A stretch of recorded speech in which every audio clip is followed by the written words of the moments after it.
Chapter 90. Fatty Big C. Bro, it's good enough to get it. Can you imagine 8 people in a dorm watching the stream together? Paydaxing. Speaking of which, the host's streaming room is too strange. There's a limit of 3,000 people. There are too many monks and not enough porridge. I wonder if there are some rich people lurking around and giving the host a few 9-5 supremes to increase the limit. Hit me if you don't agree. It's useless. The host's streaming room is very strange. It's different from the rules of streaming apps. Jiang Pengji looked at the complaints and discussions on the screen. She raised her eyebrows and sent a bullet screen. Host V. Don't worry, everyone. The live streaming room limit has been put on the agenda. She posted the content of the semi-interactive and fully interactive streaming modes. Host V. I'm now collecting the content of the fully interactive streaming mode. You can tag whatever you want to see, and I'll select the content to vote for.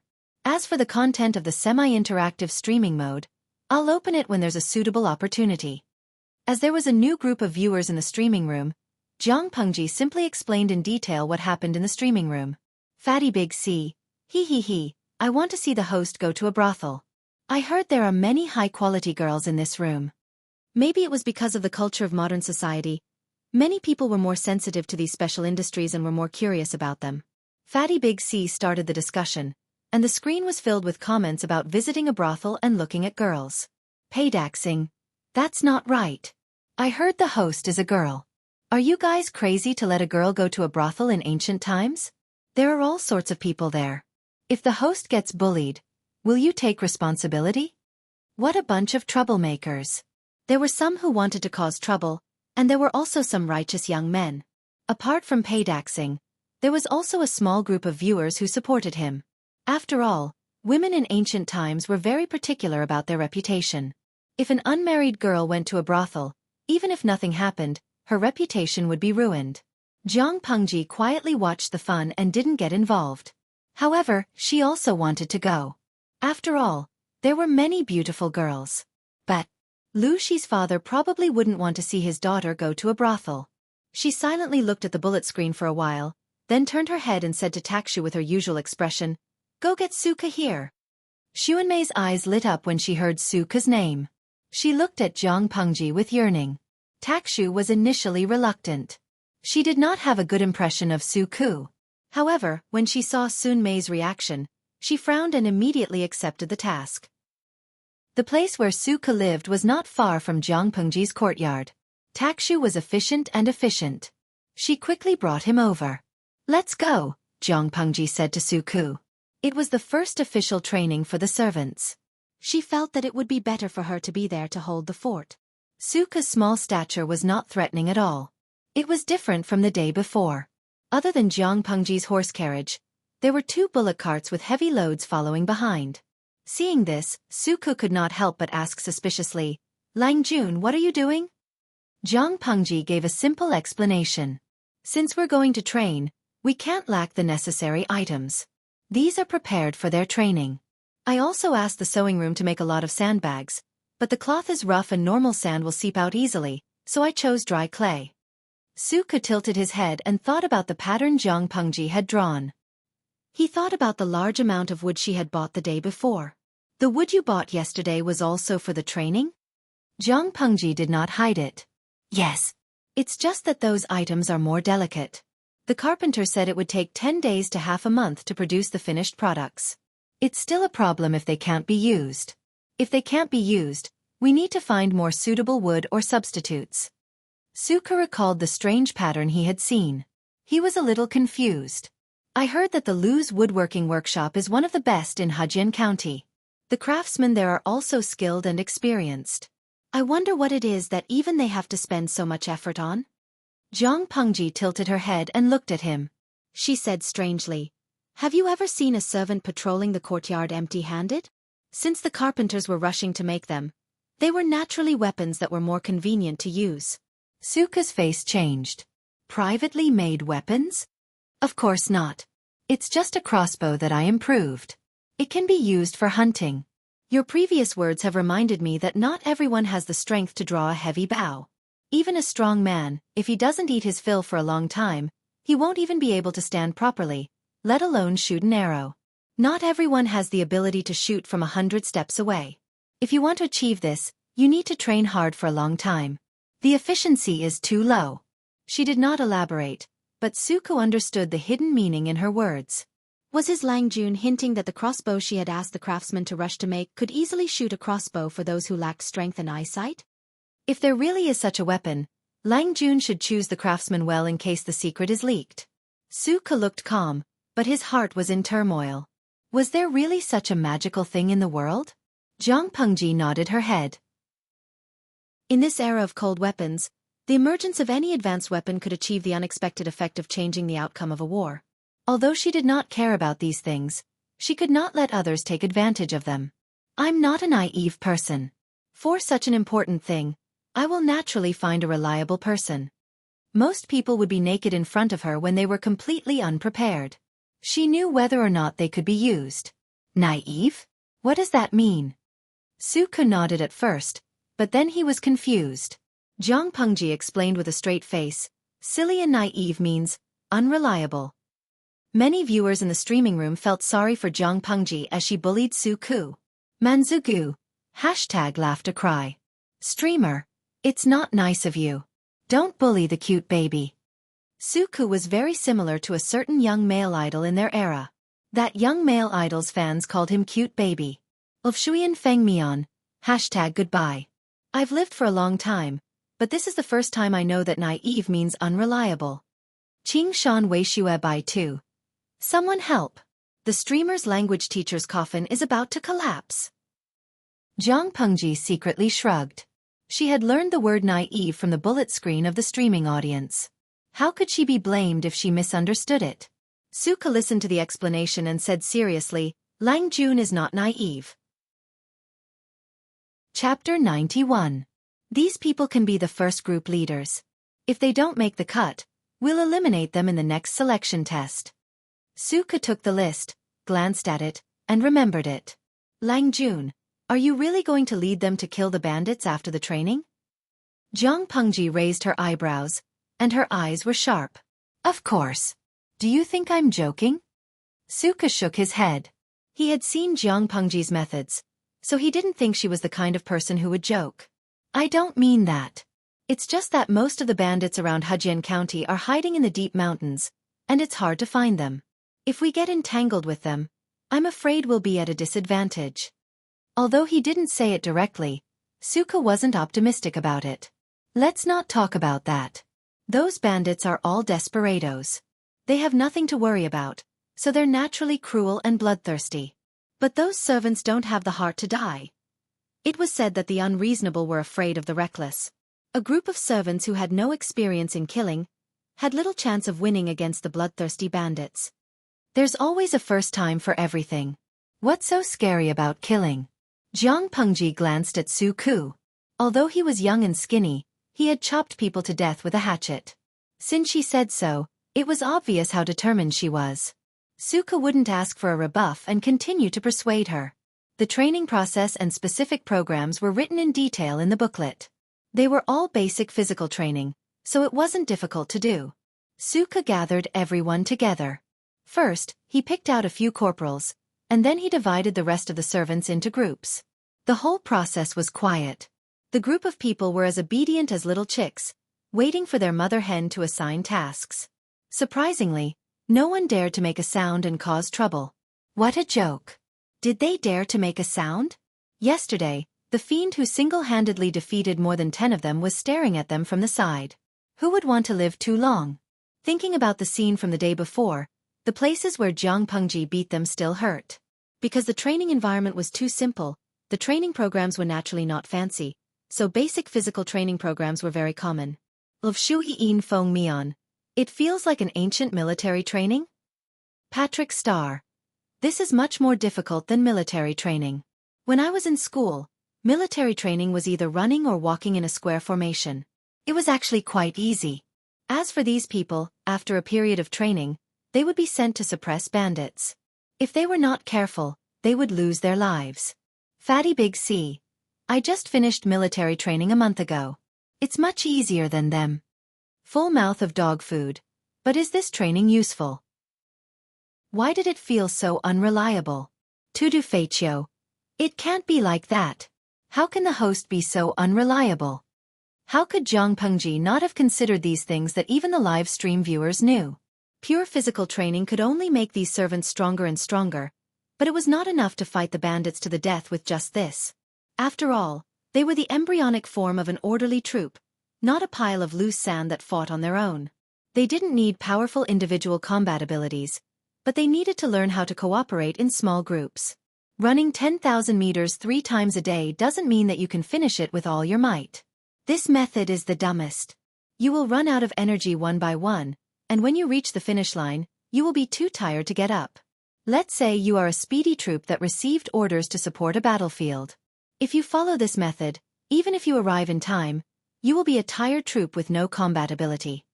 Zhang Pengji watched these people run around several ridges for the time it took to burn a stick of incense. Even though they were panting from exhaustion and their legs felt like they were filled with lead, none of them completed the task. She frowned under the sun, and Xueqi was afraid that she would be angry. Although he knew that Zhang Pengji's words made sense, Xueqi felt that her standards were too high. He tried to persuade her. Lang Jun, don't be angry. After all, these people are training for the first time. They will not be used to it. If we give them some time, I think. Xiaoyu, this has nothing to do with whether they are used to it or not. I know what you want to say. They are all bought by the broker house, so their physical condition is not as good as those strong men who have been farming for a long time. Because they don't eat much rice, their strength is not as good as others, so it is reasonable that they can't finish the prescribed distance. But I want to say that this is not correct, because they don't know how to run. It would be strange if they could last 10,000 meters if they sped up from the beginning. Zhang Pengji tried to explain in words that everyone could understand. Long-distance running not only tests physical strength and endurance, but also other things. Blindly running will only waste the body's energy. The best situation is to maintain a uniform speed and use it reasonably. Not only that, but they also have to learn how to maintain a reasonable breathing rhythm while running. That kind of rapid breathing will make people more tired.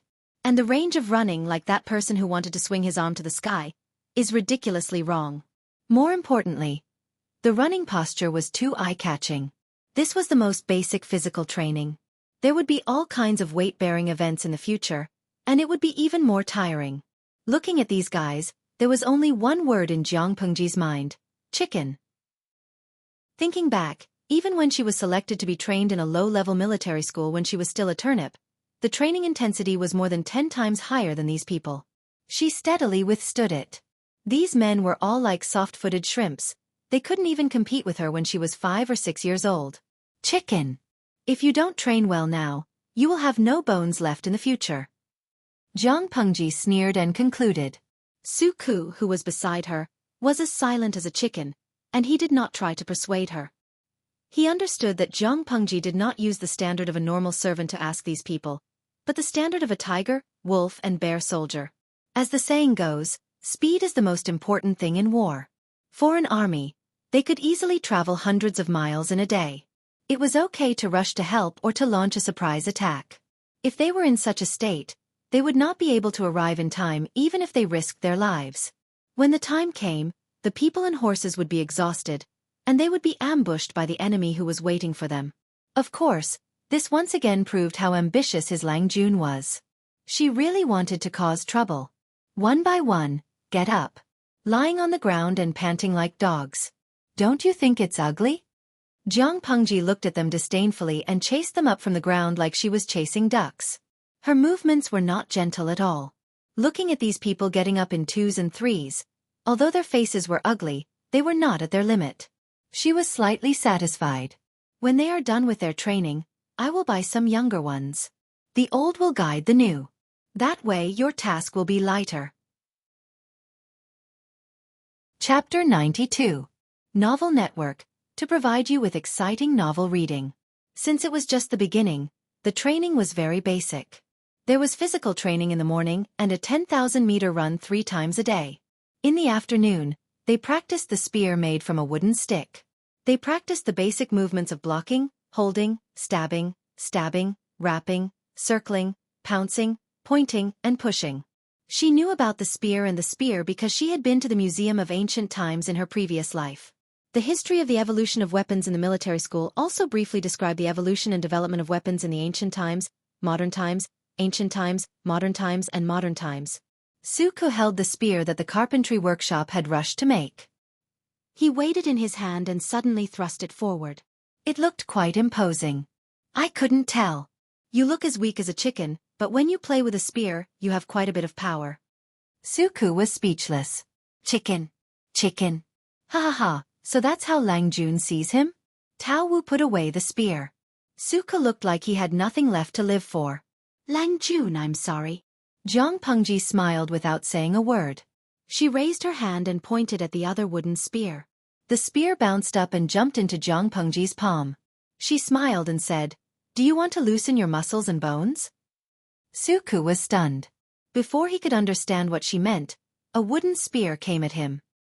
He subconsciously blocked it with the body of the spear, but he found that Zhang Pengji did not use much strength. It looked like she was just fooling around. With this in mind, Xueqi felt a little more confident. If that's the case, Lang Jun, please come. The audience watching the livestream found that Xueqi could use the wooden spear so skillfully. His moves were simple and clean, which greatly overturned the impression of a weak scholar they had in their minds. That skill, that posture. How did he look like a weak chicken?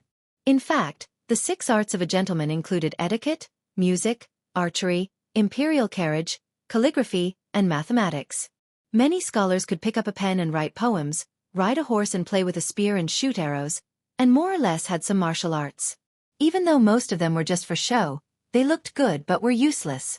However, it didn't matter if he was just for show or not. For Zhang Pengji, it didn't make much of a difference. They fought for the time it took to burn a stick of incense. Xueqi's legs were weak, his eyes were dizzy, his arms were swollen, his palms were bleeding from the rough wooden spear, and his whole body was drenched in sweat.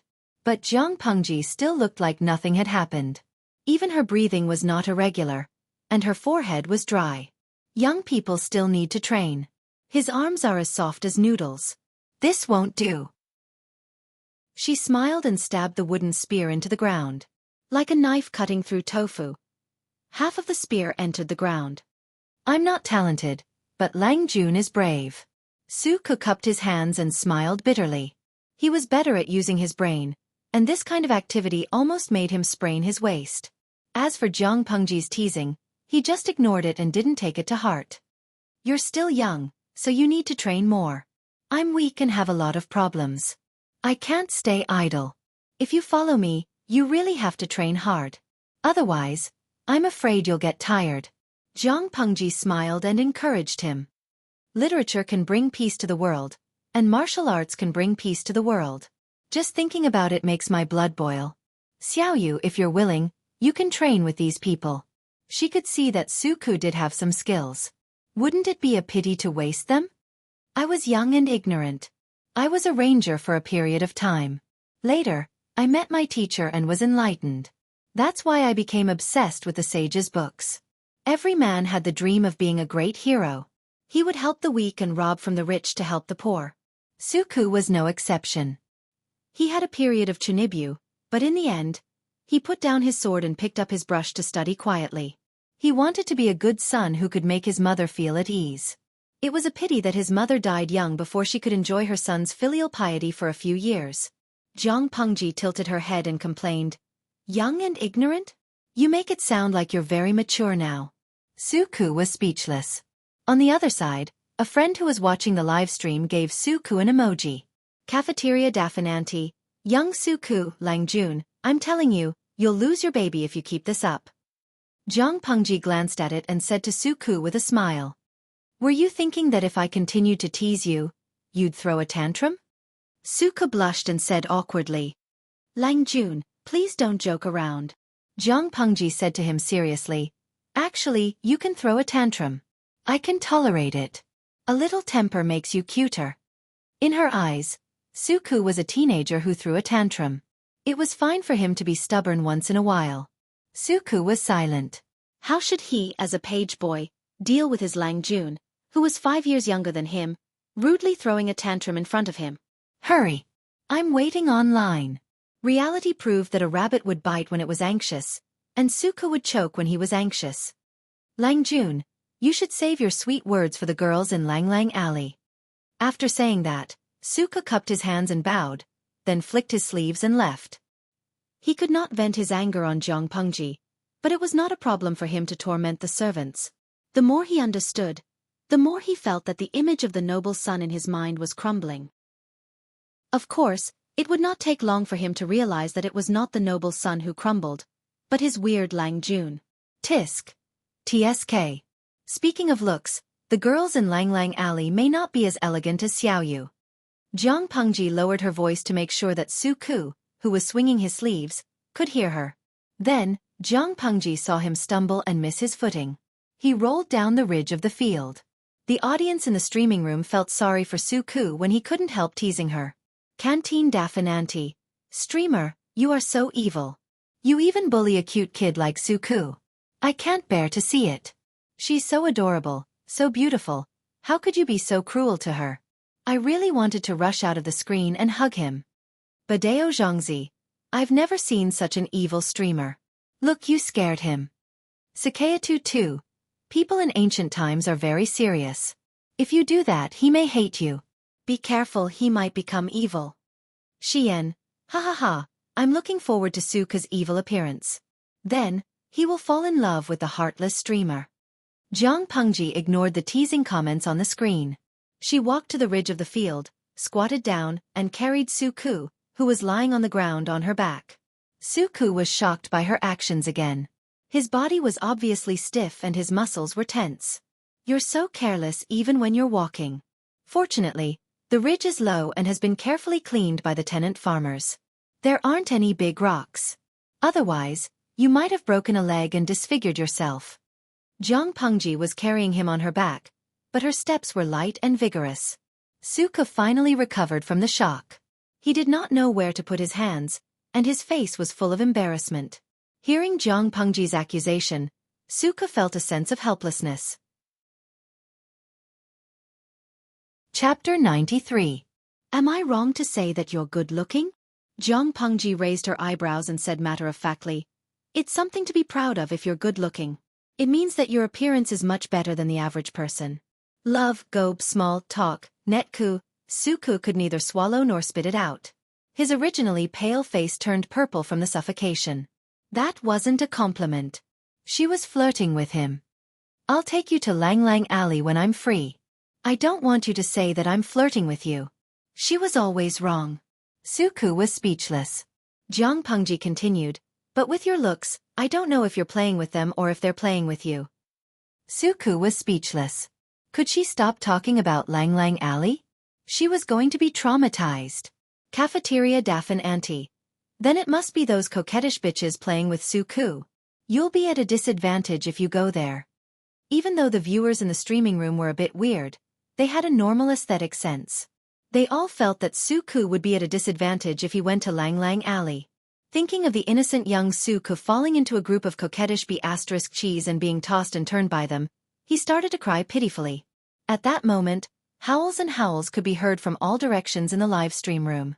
Xian, has the streamer decided to go to a brothel? You have to let me know when you're going to stream. Jiang Pengji promised, but she never expected that she would go to Lang Lang Alley under such circumstances. Love, gob, small, talk, netku. I just sprained my ankle. I'll be fine after a few days of rest and some medicine. Jiang Pengji was not a doctor, but she was constantly injured, both internally and externally. After a long period of time she could be considered a doctor. Moreover, there were compulsory courses in the military school for first aid. Jiang Pengji had learned some, so it was not a problem for her to deal with such minor injuries. Lang Jun, you know medicine? Xueqi calmed down a lot, and his impression of Jiang Pengji was renewed. What lofty! What great talent! What wise lord! They were all the result of his blind judgment. She hated herself for being blind at that time. Why did she feel that this Lang Jun in front of her was a wise ruler? Jiang Pengji lied without blinking. My mother has been bedridden all year round. How can I be at ease? In his spare time, he had read some medical books and learned some superficial techniques and superficial knowledge. He couldn't be considered to be an expert in medicine. Speaking of which, I thought of something important. Xueqi was a very serious young man. Once serious business was brought up, his attention was involuntarily diverted. What is it? I took a look at their training today. These people really know how to endure hardship. They didn't cut corners during training, nor did they play tricks. It's just that I used too much force. If I don't take a good rest, I'm afraid I won't even be able to get up tomorrow, let alone train. Jiang Pengji could not help but think of her first days in a low-level military school in her previous life. It was tiring but fulfilling. After training, she had a special muscle-soothing nutrient solution, which was good for relieving fatigue and maintaining her training condition. However, the medical technology in this era was so backward that she couldn't count on nutrient solutions. She couldn't even use them herself, so she could only use another method instead. Moreover, it had to be more in line with this era and not too scary. Xueqi thought back to those people's training. After a day of torment, they were really exhausted. When they had a big pot to eat, they were like hungry wolves. They fought for food faster than anyone else, as if they were afraid that they would not have enough to eat. Training consumed a lot of energy. Lang Jun, do you have a way to deal with it? Jiang Pengji said, Of course I do. I'll go back and draw a picture for you. Just follow it. The method she was talking about was the most basic massage. Almost all the students in the military school knew the basic techniques. Low-level military schools were very common. Most of the students there were ordinary people. Not everyone had the luxury of using nutrient solutions to relieve the stress of training. If Jiang Pengji had not been born with high numbers and potential, she would not have been lucky enough to be chosen as the focus of training. Of course, if she wanted to maximize the benefits, it was best to condense her mental strength on her fingertips to stimulate the activity of the muscles. However, mental strength was a mysterious thing. If she said it out loud, people might mistake it as nonsense. Jiang Pengji spent some time to draw a few simple pictures. She added some words to make sure that Xueqi could understand. Xueqi took the pictures and looked at them. His expression softened a little. He said, Lang Jun, thank you. It seemed that Lang Jun was quite reliable. While Jiang Pengji was drawing, there were also some viewers who were more careful. They used their phones or computers to record and take pictures. They wanted to try it out after taking a shower at night to see how it worked. Because of Jiang Pengji's arrangement, Xueqi lived in the farm during the early stages of training. He did not have to go back to the loos at night. If he needed to borrow any books, he could go back. All in all, except for the occasional unreliability of Lang Jun, the loos were treated very well. Xueqi tried to use his strength and found that his sprained foot did not hurt anymore. He stood up and sent her back. Before leaving, Jiang Pengji suddenly stopped and looked at Xueqi. Her gaze made Xueqi break out in cold sweat. Lang Jun? Remember one thing. You are now my servant, Jiang Pengji said with an inexplicable meaning. Jiang Pengji said with an inexplicable meaning, I'll let it go for today. From tomorrow onwards, remember this well. Xueqi's eyes were filled with suspicion. Then he suddenly understood and his face turned pale. Don't be so afraid. If you have anything to say, just tell him directly. He won't not understand. Jiang Pengji curled her lips, slapped the sandalwood fan in her hand, and closed it with a swoosh. That night, Xueqi smiled bitterly at the brush and ink on the long table. After thinking for a while, he picked up the brush and put it on the bamboo paper. As the servant of the second Lang Jun of the loos, he received a fixed amount of brush, ink, and bamboo paper, in addition to the money he received every month. When the gods fight, the mortals suffer. It's not a good thing to be between the father and the son. But Lang Jun is right. Instead of suffering from both sides, it was better to stand firmly on one side. After Xueqi finished writing, he put the bamboo paper on the candle to warm it. When the ink was dry, he rolled it into a roll and walked to the porch. He waved at the sky. Not long after, a snow-white pigeon fluttered its wings and landed on his arm. It had a small bamboo tube tied to its claw. It was a messenger pigeon from Zhongzhou in the hinterland of the Central Plains to Dongqing. After a few years of development, in Dongqing, as long as the family was wealthy, they would raise and train a few pigeons to send messages. Coo-coo. Lu Shi heard the pigeons cry. He got up and picked up the pigeon. He took out the bamboo paper and read it quickly. After a long time, he could not help but laugh. Chapter 94. Zhang Pengji returned to the loos. As soon as she stepped through the gate, the system beeped and a mission letter popped up. System. Dear host Zhang Pengji, the results of the preliminary selection for your first fully interactive live stream have been released. The topic with the most votes is I'm visiting a brothel in ancient times. Please complete the live stream within 3 days. It was an automatic notification from the system. Zhang Pengji glanced at it and then threw it into the system's trash can. I'm indeed visiting a brothel. Sure enough, this kind of thing always attracts people's curiosity. Zhang Pengji held her forehead. She had lost all hope for the viewers who did not go offline. She did not want to live stream anymore. If she blushed and drew a level advancement card, wouldn't that mean that her experience would become 10,000? The system said quietly, actually, I want to go too. Zhang Pengji was speechless. A system that only had data and no substance. Why would it want to go to a brothel? It was incompetent. It was still early for her to return to the Lu residence. She first went to her courtyard to freshen up. Although she did not sweat much, she was still somewhat dirty after shuttling back and forth in the fields for a long time. Moreover, she still had to endure Takshu's nagging.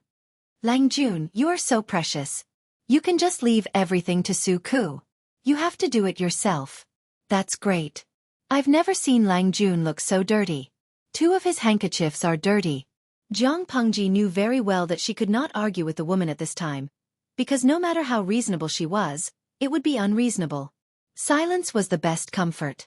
As expected, Takshu felt that Zhang Pengji's attitude was good. She finally stopped nagging and closed her mouth. At that moment, Zhang Pengji did not expect Xueqi to have the guts to play a trick on her. Zhang Pengji accompanied Lu Shi and Madame Hu for dinner. She was in a good mood and ate 2 more bowls of rice. She ate more than Lu Shi and Madame Hu combined, but she put down her chopsticks at the same time as them. Lanting is still growing. Ask the kitchen to make 2 more meat dishes. Lu Shi had never had a good appetite, but when he looked at his daughter's face, he could eat a bowl of rice without stopping. Madame Hu, who knew him very well, secretly rolled her eyes. She couldn't be bothered to maintain her usual elegant demeanor. Madame Hu did not want to be known as someone who mistreated the late wife's son. She did not want to remind Lu Shi that he was sitting next to his daughter and not his son. If she continued to feed him without restraint, he would be so fat that he would be slaughtered by the end of the year. Zhang Pengji had never had the concept of gaining weight. To her, the food she ate would only become fur muscles, not fat. After shyly thanking Lu Shi, Zhang Pengji resumed her posture of looking down and wondering when Lu Shi would speak. It wasn't that she didn't know that Lu Shi always asked about her life through Xueqi. His original intention was to care about her and nothing else. His original intention was not bad. She actually quite enjoyed this kind of concern. But Zhang Pengji was rational. She knew that she could not enjoy it for long. If she did not stop it soon, it would one day become a malignant tumor and become the root of the rift between father and son. Even the most intimate people had to maintain a certain distance, especially between a father and a son. The former had the natural responsibility to raise the latter. She had a very strong personality. She couldn't stand other people telling her what to do for no reason. She also couldn't accept other people trying to control her life all the time. It was like a steel cage imprisoning her in a corner of the world, even if that person was Lu Shi. She could enjoy it if it happened once or twice, but she could not guarantee that she would not fall out with him. So to prevent the worst from happening, it was better to make things clear as soon as possible. If Lu Shi wanted to know something, he could ask her directly instead of going through a third party. But she did not expect Lu Shi to not play by the rules. He did not feel embarrassed at all when he confessed that he knew about his daughter through Xueqi. What he said made Zhang Pengji want to kneel in front of him. Xueqi sent me a messenger pigeon. He said that you were curious about Lang Lang Alley. It was dessert time for the family. It was also a time to talk and cultivate their relationship. The atmosphere was not as dull as it was during dinner. Zhang Pengji asked, "What?" Madame Hu glared at Lu Shi. She looked like she would strangle him if he said another word. "Yes, I did," Zhang Pengji admitted. She was not only curious, but she also planned to go to the alley the next day. "But why did you bring this up all of a sudden, father?" She looked at Madame Hu and motioned for Lu Shi to calm down. Talking about brothels with his son in front of his concubine. Was he not afraid of being beaten to death? However, Lu Shi was too cunning. How could he betray Xueqi? You are not young anymore. There are some things that you should know. Lu Shi raised his eyebrows at her suggestively. Jiang Pengji almost choked on the tea she was holding in her mouth. Before she could cough, Madame Hu raised her hand and flipped the table in front of her into the air. It fell to the ground with a loud crash. Madame Hu gritted her teeth and shouted at Lu Shi, "Lu Zhongqing!" Lu Shi did not have the slightest idea that his backyard was in trouble. Instead, he smiled gently. "Cousin, do you want to go too?" Jiang Pengji was speechless. Not only did he talk about brothels in front of his concubine, he even asked if she wanted to go with him. Jiang Pengji wanted to kneel in front of her. "Be careful. Sister Amin might come and strangle you to death tonight." "You're really—" Madame Hu's face turned red with anger. She was so angry, but Lu Shi was still smiling calmly. He was not affected in the slightest. "Humph." Madame Hu flung her sleeves angrily and strode out of the main courtyard. "That's her temper. Don't be scared." Lu Shi regained his gentle and serious look. "It's normal for someone your age to be curious about that kind of place. Instead of waiting for you to go there quietly and run into something you can't handle, it's better for me to bring you there and broaden your horizons. Once you see it with your own eyes, you won't be curious anymore." Jiang Pengji was speechless. It was a good reason, but why did she feel that something was wrong? "Father, you don't seem surprised at all." Jiang Pengji swore that it was not Lu Shi's first time going to that kind of place. It was a lie to say that he loved Gu Min. "I used to be your age. How could I not know?" Lu Shi was very open-minded. His eyes were clear and gentle. "By the way, your mother was the one who encouraged me to go there for the first time." Jiang Pengji was speechless. Chapter 95. We provide you with wonderful novels to read. Lu Shi said gently, "The harmony of yin and yang is the right thing to do. What's there to be shy about?" When a teenager or girl reaches a certain age, their curiosity toward the opposite sex will reach a high level. It's as if there's a soft claw scratching at their hearts. Stopping them with righteous words or reprimanding them for a long time will only stimulate their rebellious mentality. Jiang Pengji was speechless. She was afraid that if she said a few more words, her father would turn back to his room and toss her 2 paintings of avoiding fire. Thinking about that beautiful scene was too painful for her eyes. She didn't dare to look at it. "Speaking of which, father, have you forgotten that you are raising a daughter, not a son?" Lu Shi made the decision and said, "There's no time like the present. Let's do it today." Jiang Pengji maintained a calm expression on her face, but she was already cursing the system in her heart. "I feel like I've come to a pirated ancient era. How can someone like Lu Shi survive in such an environment?" The system pretended to be dead again. After all, Gu Min's appearance in this era was inseparable from it. "Forget it. Let's do it tonight. I don't want to have to make a trip in the future." The audience in the streaming room was surprised to find that the streaming room, which had been closed for less than 2 hours, was back up again. There was also an option to vote on audience satisfaction. The subtitle of the streaming room was, "A Night at a Brothel in the Ancient Era?" Awesome streamer. Pudding is not pudding. What the F***CK? It's rare for me to come in, but I'm so lucky to have such an important stream. The streaming room had a maximum audience of 3,000. But there were many who wanted to watch the stream. Many people watched Jiang Pengji's stream through videos. Even though they had never entered the streaming room, Jiang Pengji's unique style left a deep impression on them. Peacock Southeast flies. Is the streamer going to have sex with a human? Will it be banned? Last time, there was a streamer on the roasted fish platform who broadcast the process of making a human. However, it wasn't long before it was banned by the management. In the end, she was even called over by the police for tea. Liang Feng Yoxing. "Come on, the streamer's streaming room is amazing. I have a relative who works on the grilled fish platform. He told me that although the host's room number can be found, they don't have the data at all, so they can't block it. Choyue Wubian. In other words, if the streamer really wants to put on a big show, we can also watch as much as we want?" Dolly Buting. "No way, the host looks like she's still underage. What's so good about her figure? She's just a frying pan." Now, previous user, if you keep talking like this, the host might go crazy and show you what it means to be sliced into 1,000 pieces. It's definitely bloody and violent. You might even wet your pants. The host was a woman. If she wanted to have sex, she would have gone to a small brothel, not a brothel. Daming Hao Nan.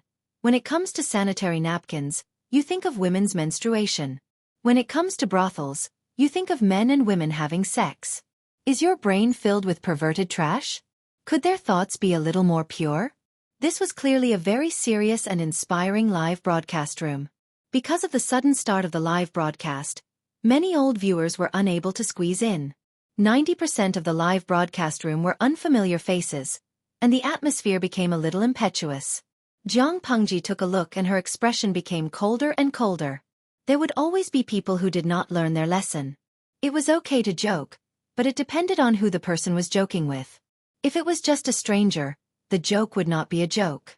It would be vulgar and vulgar. Xian. Am I the only one who noticed that the host's father is in the carriage? Excuse me? Many viewers were dumbfounded. What was going on? Lang Lang Alley was located on a street near the market in Hejian County. It was very far away from the Lu residence, Sanshu Street. Jiang Pengji used the fan to slightly open the curtain of the carriage. The sky outside had already turned dark, but both sides of the street were filled with red lights, which made the night look bright. A gust of wind mixed with many fragrances blew over, which made Jiang Pengji, whose 5 senses were very sensitive, suffer. This is Lang Lang Alley? It looks so lively. Unlike the other countries, Dongqing did not have a curfew. Therefore every night, the streets nearby were insanely lively. Here, even the air was thick with a romantic atmosphere. It seemed to have become the best catalyst. However, for Jiang Pengji, the suffering was greater than the enjoyment. What's more, the woman she glanced at was not very good-looking. Bad review. Lu Shi sat up straight with a smile on his face. Of course not. Lu Shi explained, Lang Lang Alley was built at the beginning of the Xia dynasty. It has always been divided into 1 pavilion, 4 courtyards, and 12 palaces. It has been passed down since then, and it has lasted for hundreds of years. In the great Xia dynasty, many high-ranking officials and nobles are willing to spend a fortune just for a smile from a beauty in Lang Lang Alley. Even though it's a brothel, it's still a rare place of elegance. Those who aren't from prominent families can't enter. It sounds different from what I imagined. Jiang Pengji frowned. Lu Shi sneered and said disdainfully, What's the difference? Lang Lang Alley seems to have a high threshold, but it is just a way to raise one's value. They are indifferent to you because the value you offer them is not high enough, and what they can get is too little. It has nothing to do with other affairs. If it was still in the Xia dynasty, Lang Lang Alley would have been an extraordinary place. It was just a place of prostitution, but there were so many extraordinary women.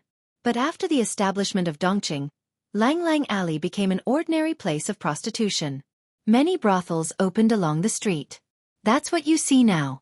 It is a place where ordinary men and women seek pleasure. It looks prosperous, but it is actually rotten. The carriage passed through the long street full of red lanterns and drove into an alley. The temperature seemed to drop suddenly, and the smell in the air became lighter. It was neither too light nor too strong.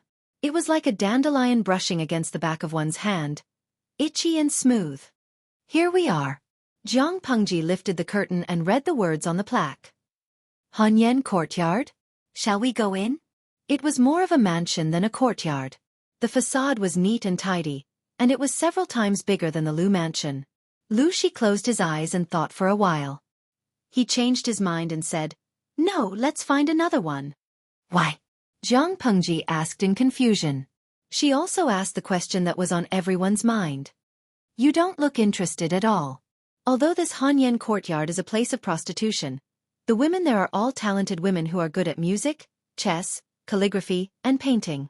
Many patrons come to our door not for the joy of family relations, but more to drink a few cups of sake.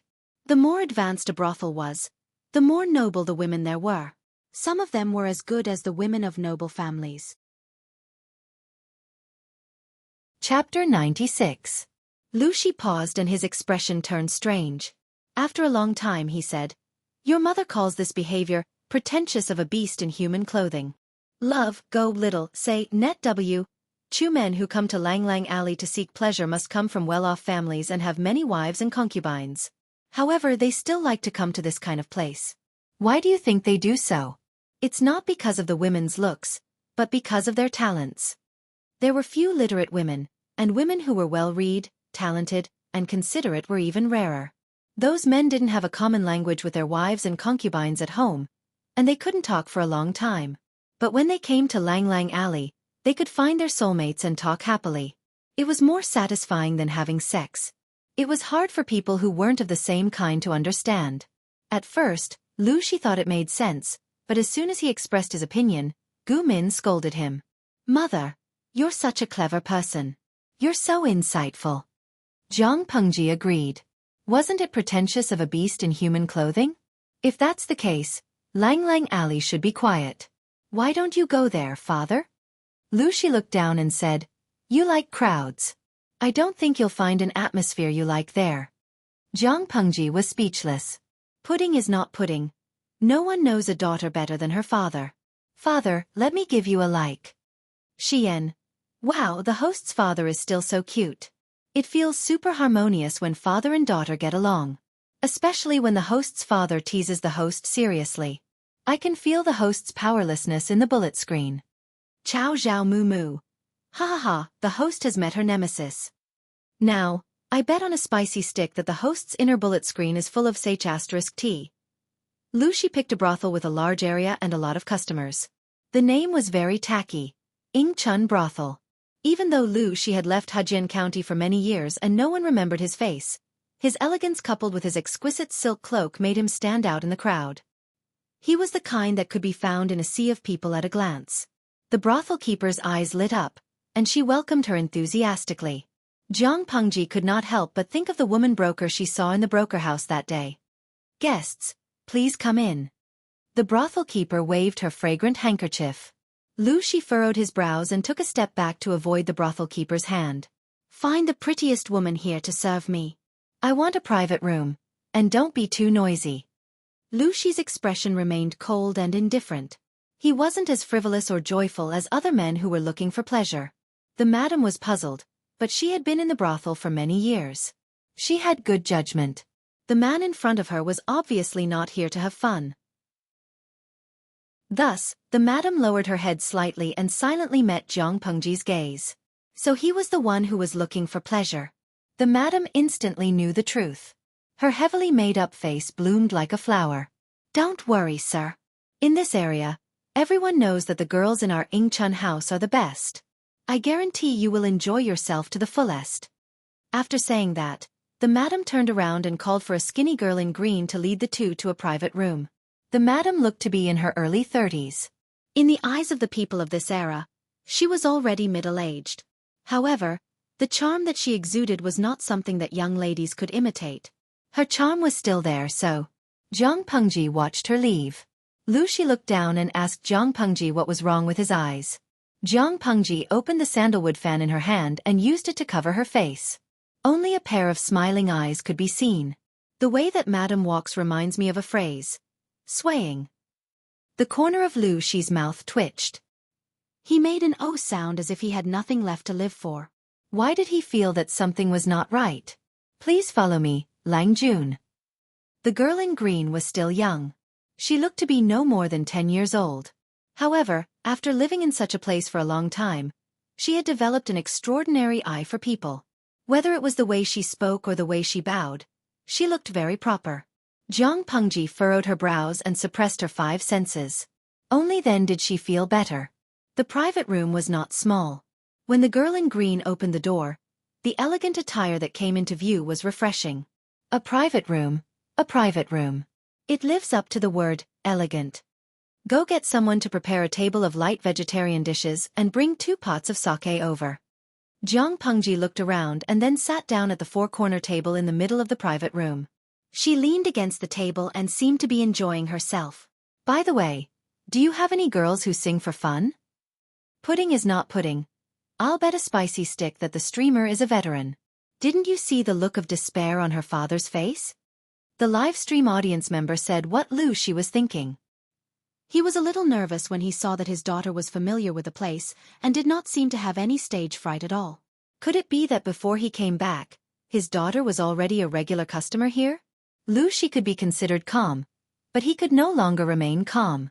Jiang Pengji could read the voice in Lu Shi's mind. She raised her hand, flipped the teacup on the table, and poured herself a cup. Father, don't overthink it. It's my first time here. Lu Shi was speechless. She was trying to cover it up. Before the father and daughter could further discuss the issue, the figure who was kneeling outside the door bowed slightly. Lang Jun, the girls are here. Jiang Pengji said boldly. Come in.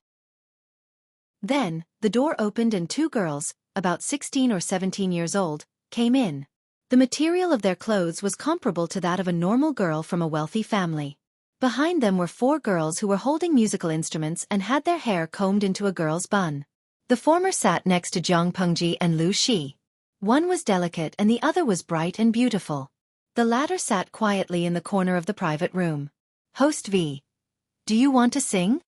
In a split second, the screen was filled with all kinds of song titles that were obviously not serious at a glance. Jiang Pengji saw one of them and turned to the four girls. Do you know how to sing 18 Moons? Pft. Even Lu Shi could not maintain his elegant demeanor at that moment. He spat out half a mouthful of tea that he had not yet swallowed. The girls who were singing looked at each other, and their cheeks turned red. Although it was a place to seek pleasure and nothing was too excessive, it was rare to see someone as upright as Jiang Pengji and Lu Shi. Jiang Pengji was still young, but Lu Shi, who was beside her, was at the age where a man's charm was at its peak. There was an indescribable sense of shame in singing that kind of flirtatious song in front of such an immortal-like person. Go and serve her. I don't need anyone else here. Lu Shi quickly recovered and slightly tidied up his messy appearance. He did not look too good. Once again, he firmly believed that it was not his daughter's first time here. Chapter 97. Lu Shi reflected on himself and pushed away the pretty girl who was trying to get close to him. Jiang Pengji held the fan and smiled. I'm just kidding. Just pick some soothing songs. She used her folding fan to lift the bright girl's chin and looked into the other's affectionate eyes. Sure enough, it was a pair of extremely beautiful limpid eyes that were just right. Not one bit more would make them look too weak, and not one bit less would make them look too lifeless. Jiang Pengji complained to Lu Shi, You are so insensitive. How can you reject such a beautiful girl so rudely? You have to be tactful if you want to reject her. Aren't you going to hurt her? Lu Shi glanced at Jiang Pengji. His meaning was clear. What are you trying to do? After coming to Ingchun brothel, he found that his daughter had started to let herself loose. He was worried. Jiang Pengji knew when to stop. What if Lu Shi refused to pay the bill if things went too far? It was okay to have fun in a brothel, but it was too much not to pay. Jiang Pengji smiled wickedly, revealing her white teeth, as the audience in the streaming room howled and the bullet screen filled with jealousy and hate. Lu Shi found the scene a little hard to look at. There had been a rumor that his daughter was a playboy, but as her father, he didn't believe it. Then, he was slapped in the face by his daughter's actions. Hey, what kind of fragrance does this fairy-like lady use on her body? Why does it smell so good? Lu Shi didn't pay attention to her for a while. Jiang Pengji was already talking to the two girls. They seemed to be very close. Lu Shi moved closer to the delicate girl.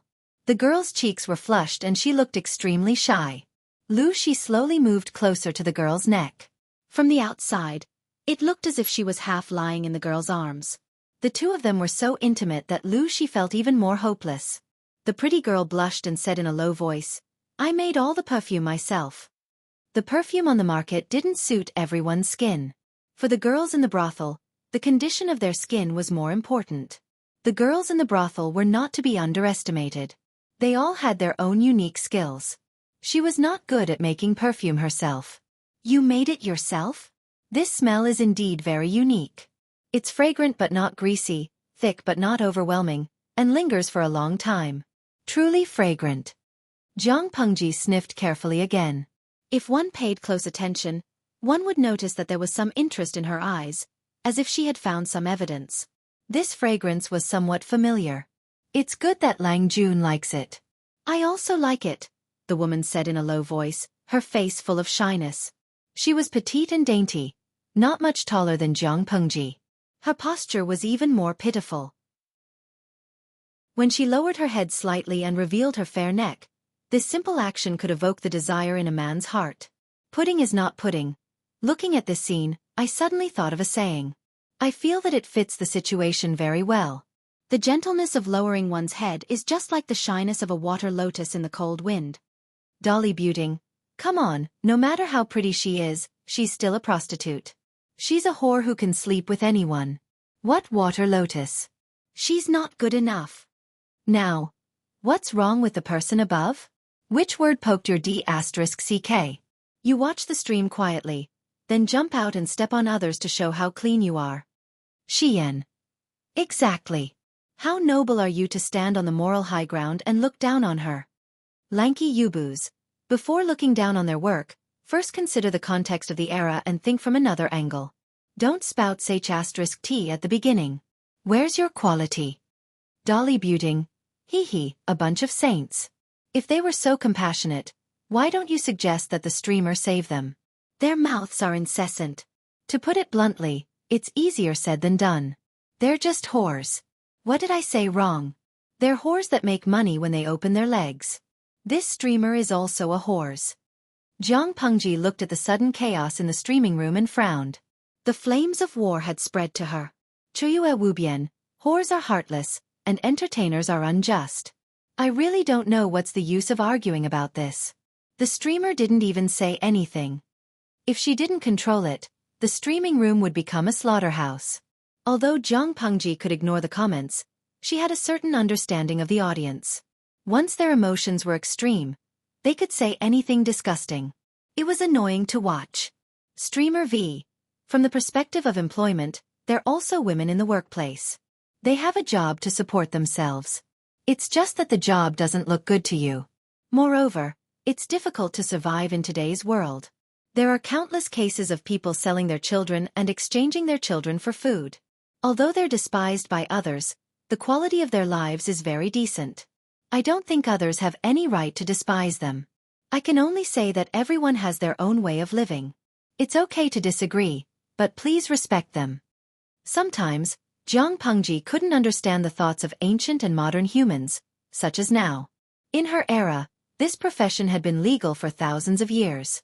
It even had its own complete industry chain. From the perspective of federal law, this was in line with human rights because everyone had the right to control their own bodies. This was an inherent wealth. Therefore, she really couldn't understand why the audience in the streaming room were arguing. While she was still in a daze, the pretty girl beside her winked at her. She was young, but she had a kind of youthful and mature charm. She was quite attractive. Her eyes were full of charm, and her full lips seemed to be alluring. Lang Jun, do you like this fragrance? I've smelled it before, so when I smell the fragrance on your body, it's especially familiar. However, although this fragrance smells good, in my eyes, it's not even 1/10,000th of your appearance. I feel like I've seen you in a dream. Lu Shi ate the vegetables with a cold face. The location was not right, so he didn't want to drink at all. He didn't want to be taken advantage of when he was drunk. If the person in front of him was a son, he would throw a fire-repelling painting and find a prostitute to eat. He was devoted to Ah Min, but he couldn't expect his son to be alone. However, the point was, he only had his daughter. To put it crudely, visiting a brothel was nothing, but did his daughter have the tools to commit the crime? The beautiful girl who was chased away by Lu Shi was ignored. Of course, she wouldn't let it go. She covered her lips with an embroidered handkerchief. Her eyebrows were full of charm. She said, Lang Jun, you only care about teasing your sister. Have you forgotten about me? How can that be? It's obvious that my sister is ignoring me. Otherwise, why would she sit so far away? Then, what about this? She moved closer and rested her forehead on his shoulder. If that's the case, do you still blame me for ignoring you? I can't wait to be happy. How can I bear to blame you? Lu Shi, who was silently watching his daughter and the two girls teasing each other, was speechless. Chapter 98. Not long after, a slightly familiar voice floated over, with a hint of hostility. You old woman.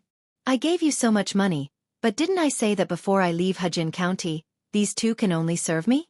You, on the other hand, took advantage of the fact that I haven't been here for a few days and directly made the decision to have them serve others. Aren't you slapping my face? Without waiting for the madam to speak, a young man's voice, as clear as spring water brushing against a mountain stream, was heard. Lu Shi's eyes lit up. Lu Shi was like Jiang Pengji.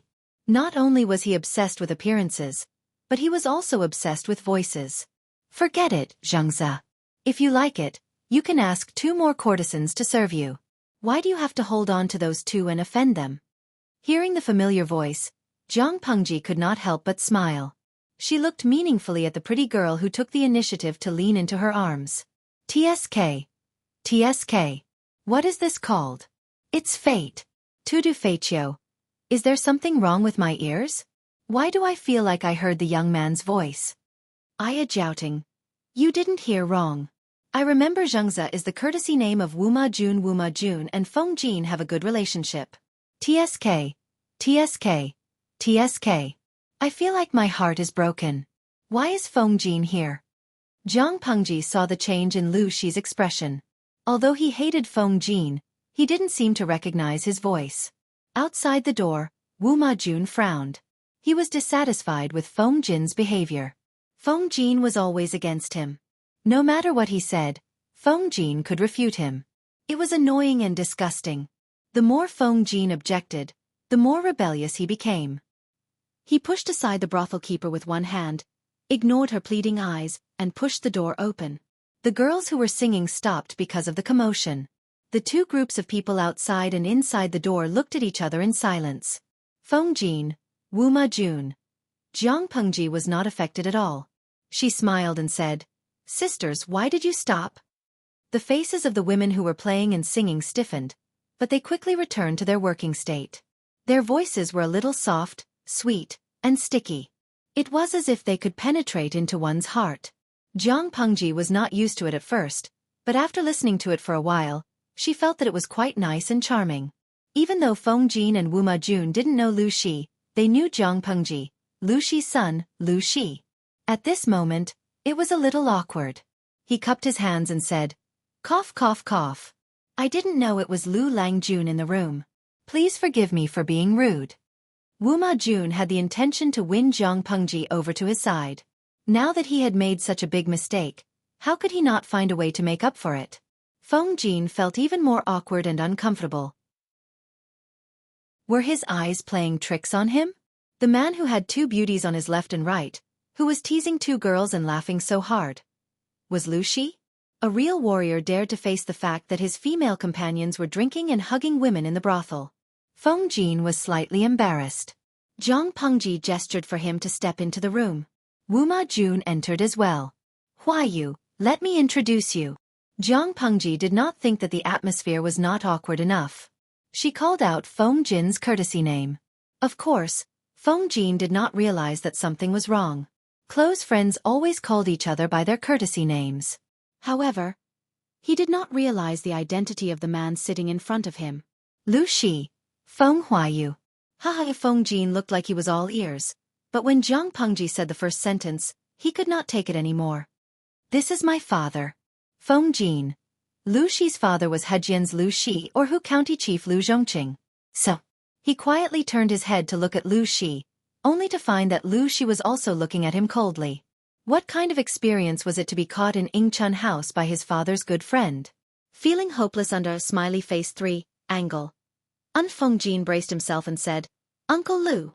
Jiang Pengji did not seem to notice it. She continued to introduce, Father, this is Feng Jin, whom I mentioned to you before. Lu Shi took a sip of tea and maintained his sitting posture. He did not even raise his eyebrows. He softly responded, Yes. Wu Majun's face was twisted. His joy was mixed with fear and panic. He indeed wanted to rope in Lu Zhongqing, but in his plan, he should have paid Lu Zhongqing a visit himself, generously dissecting his own talents and abilities, using his own charisma to pull Lu Zhongqing over to his side and obtain political support. But the result? Their first meeting. Yingchun House. Lu Shi, Lu Shi's son. Although Dongqing's officialdom strictly forbade officials from having sex, Lu Shi's position was different from others. This was Hejian County, which was far away from the emperor. No one could use this to shake his position. If they did, there would be no officials in the whole of Dongqing. This is Huayu's good friend, Wu Ma-jun. His courtesy name is Zhengzi. Jiang Pengji was probably the only one who could maintain a good mood and enjoy the show. She, a pure woman, was having fun, while the three men looked at each other. The atmosphere was so awkward that it made people feel like they were about to explode. Feng Jin, who had always been eloquent, was now sitting obediently in his seat. His posture was obviously very standard, but in Jiang Pengji's eyes, he was as delicate and pitiful as a quail. He was trembling with fear and was truly quiet like a chicken. She looked around and realized that Lu Shi did not seem to be controlling his aura at all. Jiang Pengji added fuel to the fire. Huayu, do you want me to call a wife over? Feng Jin secretly glared at her. His meaning was obvious. Was she trying to kill him?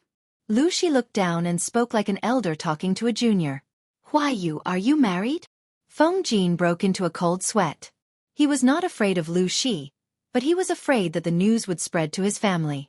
Even though he had only accompanied Wu Ma-jun and had never done anything out of line, no one would believe him. Feng Jin said respectfully, I'm still young. I'm not married yet. Not engaged? Lu Shi continued to ask. He did not care about Wu Ma-jun. After all, he did not know Wu Ma-jun well. He did not like Wu Ma-jun's father, the current emperor of Dongqing. Feng Jin calmed down. He felt that Lu Shi was going to say something. Not engaged yet. In Dongqing, there were many 16-year-old noblemen like Feng Jin who were not engaged yet. He was talented and good-looking. He could make a name for himself before he turned 20. By then, his social status would be different. It would not be an exaggeration to say that he was young and talented. It would be better to talk about marriage. Jiang Pengji secretly glanced at Lu Shi. She was afraid that he would say something about Feng Jin marrying into the Lu family. After all, Lu Shi's drunken words left a deep impression on her. Chapter 99. Feng Jin's eyelids twitched. Xianda was his father's courtesy name. Although he was a junior, he had heard that Lu Shi and Feng Ran were close. As for the words, he has a daughter, Feng Jin was shocked. He was like a bird startled by the mere twang of a bow. However, he had always been smart. He knew that Jiang Pengji's identity as a female was a secret. Few people knew about it, and Lu Shi had no intention of revealing it. Therefore, Lu Shi only had one son. His mistress's daughter was not worthy of Feng Jin's identity. Therefore, he was just being polite. Therefore, Feng Jin did not have to worry that he would be like Jiang Pengji in the future, strong and masculine. Although he did not expect to have a mistress after marriage, he did not want to fight all day. He would still be the one getting beaten up. Your nephew appreciates uncle's kindness. Even if we can't become in-laws, I and Lanting are close friends. We are better than brothers. Then, Feng Jin secretly looked at Jiang Pengji for help. He hoped that his friend could help him attract some attention. I often hear Xianda praise you three brothers. You all have the talent to be a king. If my useless son could be 3 times as capable as you brothers, I wouldn't have to worry about him in the future. Lu Shi said derogatory words about Jiang Pengji, but his expression showed otherwise. Although Feng Jin was not as sweet as his younger brother, he did know how to read people's faces. Uncle, you flatter me. My father scolded me for being stupid and not being flexible. How can I be a king? As for Lanting, although I haven't known her for long, I can see that she has a good mind. She is not as mediocre as you said. He had belittled himself and flattered Jiang Pengji. He secretly wiped the sweat off his forehead. He hoped that the troublesome Uncle Lu would let him go. It was a small matter to be put in a difficult position now. What he was afraid of was that one day he would write to his father and spill the beans. Jiang Pengji looked at the interaction between the two coldly. She snorted softly and turned to talk to Wu Ma-jun. Is Wu Ma-lang-jun also here to seek pleasure? At first, Wu Ma-jun was quite happy that Jiang Pengji was willing to take the initiative to talk to him to ease the awkward situation of him being ignored. However, she asked such a shameful question, which made him feel a little regretful. It would have been better if he had been ignored. No matter how he answered this question, it didn't seem to work. If he admitted that he was here to have fun, wouldn't that be smearing his own name and causing Lu Zhongqing's first impression of him to fall to rock bottom? If he denied it, it would be even worse. As a man, He dared to take responsibility for his actions. How could he not dare to admit such a small matter? If he didn't have the guts and backbone, what great things could he achieve in the future? After going through the two answers in his mind, Wuma Jun chose to avoid answering because a direct answer would definitely be wrong. I came with Yu, but why is Lanting here? With that, he could not help but sweep his gaze over the two women, and a wave of displeasure rose in his heart. It was not that he valued the two prostitutes, but he was unhappy that no one had asked for his permission and had touched his people. Even if that person was the son of Lu Zhongqing, whom he wanted to rope in, he still did not like it. However, Wuma Jun would not show his emotions. Instead, he buried them deeper, making it hard for others to see through them. Of course, that did not include Jiang Pengji. Of course my father brought me here. She told the truth and ignored Wuma Jun's ugly expression, as if he had eaten a fly. He was worried that I would be too curious and would not be able to resist other people's instigation. Instead of that, it would be better for him to bring me here personally to broaden my horizons. The more he tried to stop it, the easier it would cause reverse psychology. If he showed it openly, it would be easier for people to lose interest and treat him with a normal attitude. Wuma Jun could not wrap his head around it. What was the connection between the two? Even so, according to the power of the Lu family, what kind of women can't they get? Why bother to come to such a chaotic place? Wuma Jun did not understand. In his opinion, a normal man would hint to his wife and ask her to arrange a servant girl for his child. What kind of father would bring his son to a brothel? He had never seen or heard of such a thing. Jiang Pengji suddenly smiled. You should not ask me this question. You should ask those who indulge in sensual pleasures and linger in the southern courtyard of the brothel. In terms of wealth and power, they are much more powerful than me. Why do they like to come to this kind of place? Wuma Jun's face froze. At that moment, the pretty girl who was half leaning on Jiang Pengji's shoulder smiled foolishly. Lang Jun, why do you think so? Of course, because the flowers at home are not as fragrant as wild flowers. A legitimate wife, a legitimate concubine, these were all things that were already in the bag. If you want to have sex, you can do it at any time. But the women outside are different. Only those that you can't have are worth thinking about, Jiang Pengji said calmly. There was no longer a smile on her face. She looked at Wuma Jun with sarcasm in her eyes. If the two women had not come to the private room but waited for Wuma Jun obediently, he would have been forgotten after a few times. The main reason he refused to let go of the matter was that he had been humiliated. It had nothing to do with the two women. Don't you think I'm right, Master Wuma? Lu Shi had been paying attention to the situation. He laughed and scolded. What sense? It's all a bunch of twisted logic. Twisted logic is still logic. It's just not as straightforward as other logic. After that, she turned to the girl beside her and whispered something in her ear. The girl's cheeks suddenly turned red. Lang Jun, please come with me. Jiang Pengji stood up and flicked her sleeves. She casually tilted her head and said to Lu Shi, Father, please enjoy your conversation. I won't stay any longer. After that, she followed the two girls out of the private room and went to one of the boudoirs. Lu Shi was speechless. Lu Shi was not the only one who was dumbfounded. Even though Jiang Pengji did not say it explicitly, they could understand what she was hinting at. Was he going to sleep in the same bed with the two girls? 3 girls together? While Feng Jin's nerves were out of control, he secretly observed Lu Shi's expression. But the older, the wiser. If Lu Shi was the kind of rookie who showed his emotions and was seen through by the younger generation, he would not be able to stay in Dongqing's officialdom. Feng Jin could not read the slightest emotion from Lu Shi's face. He could not help but feel suspicious. Could it be that Uncle Lu did not know that Lanting was a girl? Feng Jin suddenly felt awkward. If Lu Shi really did not know and he took the initiative to tell Lu Shi, it would be a despicable act. Apart from that, he could not explain how he knew that Lu Shi was a girl. He could not say that it was a dark and windy night when Lu Shi escaped from the bandits' lair. Her clothes were messy and a corner of her doo-doo was exposed. Her hair was messy at that time, and it showed that she was a girl. If he dared to say that, he would be courting death. What if Lu Shi asked him to take responsibility for Lu Shi's reputation? Chapter 100. Feng Jin was in a dilemma.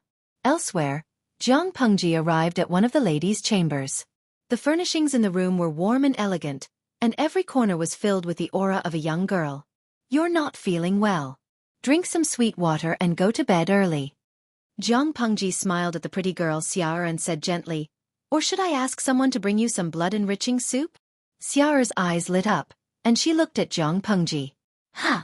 Xia'er thought Jiang Pengji was there for fun, but she didn't expect her to say that. Chun-er was at a loss as well. It's your period. Why don't you pay attention? Jiang Pengji said with a smile, don't drink alcohol or eat cold food for the next few days. Period? The two girls looked at each other. Maybe it was psychological, but Xia'er felt a slight pain in her lower abdomen after hearing Jiang Pengji's words. There was a faint warmth flowing down her lower body. Her face turned red and white, and she didn't know how to react. Jiang Pengji didn't know how women in this era dealt with their periods, but it wasn't easy. I don't know how you girls deal with such situations, so I brought you both here. I'll have to trouble you, Chun-er, to help her out. The faint smell of blood on Xia'er's body grew stronger, and her fair face turned red under Jiang Pengji's gaze. Most women in the brothel had irregular periods, and many of them had minor problems that they were ashamed of. Xia'er, for example, had irregular periods every month. When she felt pain, her limbs would turn cold, and even her molars would hurt. She tried to sit properly, but even the slightest movement caused her to twitch in pain, which made her shy and anxious. Jiang Pengji looked at the two girls' reactions and took the initiative to sit behind the screen. She blocked the camera in the streaming room from her view. Jouting. I thought the host would have sex with the girl. I didn't expect her to be on her period under smiley face 3, angle. Jiu. I want to repent. When the host left the private room with the girl, I thought there was going to be an erotic scene.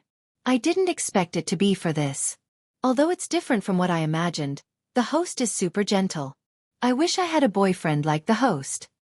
8,000 years of parting Wujiang Jia Kai. Same repentance plus 1 Yixiao Qingqing. I'm in a daze. Although I know it's inhumane to laugh at this time, if the host was a man, he would probably be depressed. Just as he was about to have some fun with the girl, she was on her period. She would definitely vomit blood out of depression. Jiang Pengji sat behind the screen. There was a tea table beside her. She poured herself a cup and raised her eyebrows. Host V. That's not right. That's a smile. If I were a man, I might not be depressed and vomit blood in such a situation. After all, there were still the eastern and western palaces to relieve my worries. If Thumbelina wasn't up to it, he could still be a little more beastly, such as Jade blood-cleansing silver snatch. Of course, this kind of behavior was too demented. Hee, a bunch of rookies still wanted to compete with her in dirty jokes. Jiang Pengji was surprised and took a sip of tea leisurely. The style of the bullet screen had completely changed. Qianqiu Yubi Wujiang Zhicai. My streamer is amazing. I didn't expect you to be such a filthy, sick streamer. Sunset Sun. Sob sob sob sob. Old driver is driving the train over there. What did you hear? Tudu Feiqiu. Filthy voice. Lovelorn front Lianming. I'm speechless. I can't believe I'm watching a female streamer act like a hooligan under smiley face 3, angle. Bai Gui Yeshing. So what if she's a hooligan? If my boyfriend could be like the streamer, no, at least 1/10 of her, I could have sex with him every day. I'd be unhappy if she didn't act like a hooligan. You don't understand. It's better to f***ck her back. Jiang Pengji always complained that she had 3,000 veterans in her streaming room, but she never thought that birds of a feather flocked together. Different streamers would attract different kinds of viewers. She was an experienced veteran, so how could she complain that others were too filthy? Jiang Pengji glanced at the bullet screen of Bai Gui Yeshing and thought about it carefully. It was so meaningful. Time passed quietly as people watched the bullet screen and drank tea. The rustling sound of clothes rubbing against each other came from behind the screen, and it gradually quieted down. Not long after, the screen was quietly pushed open. Xia'er had changed into a new set of clothes, but her face was still flushed. Lang Jun, I'm not feeling well today. I'm afraid I can't serve you. Chun-er continued. If you don't mind my appearance then.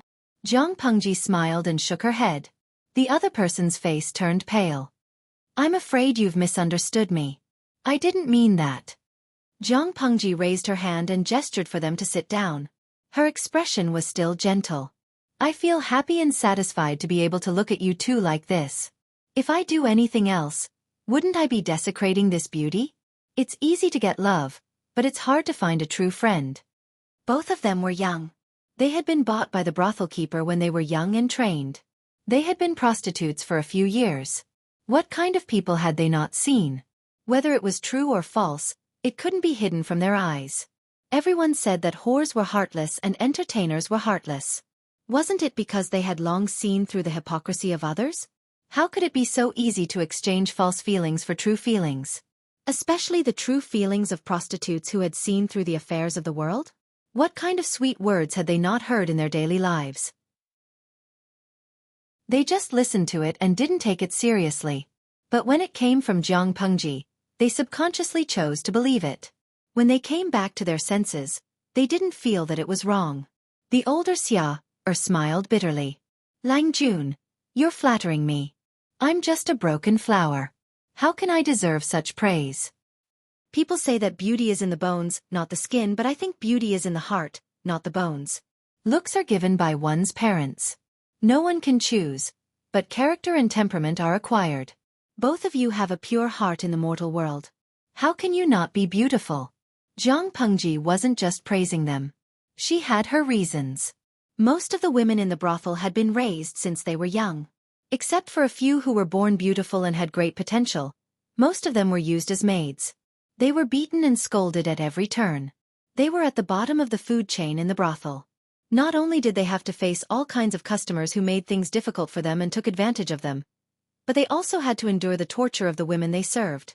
If they were unlucky enough to meet some violent ones, they might lose their lives. Zhang Pengji had a sensitive sense of smell. When she passed by the maids in the hall, she smelled the fragrance of medicine on them. Although their steps were steady, their balance was not natural. It meant that they were injured and had been treated with medicine. Zhang Pengji wasn't familiar with the medicine in this world, so she couldn't smell the ingredients. But one of the medicines was the second lady's decoction. It wasn't very expensive, but it wasn't something that a maid like her could use. If the maids were valued enough to use medicine, why would the brothel allow the customers to humiliate them? It didn't make sense. If it wasn't from the brothel, then where did it come from? When Zhang Pengji smelled the fragrance of Chun'er's makeup, she got the answer.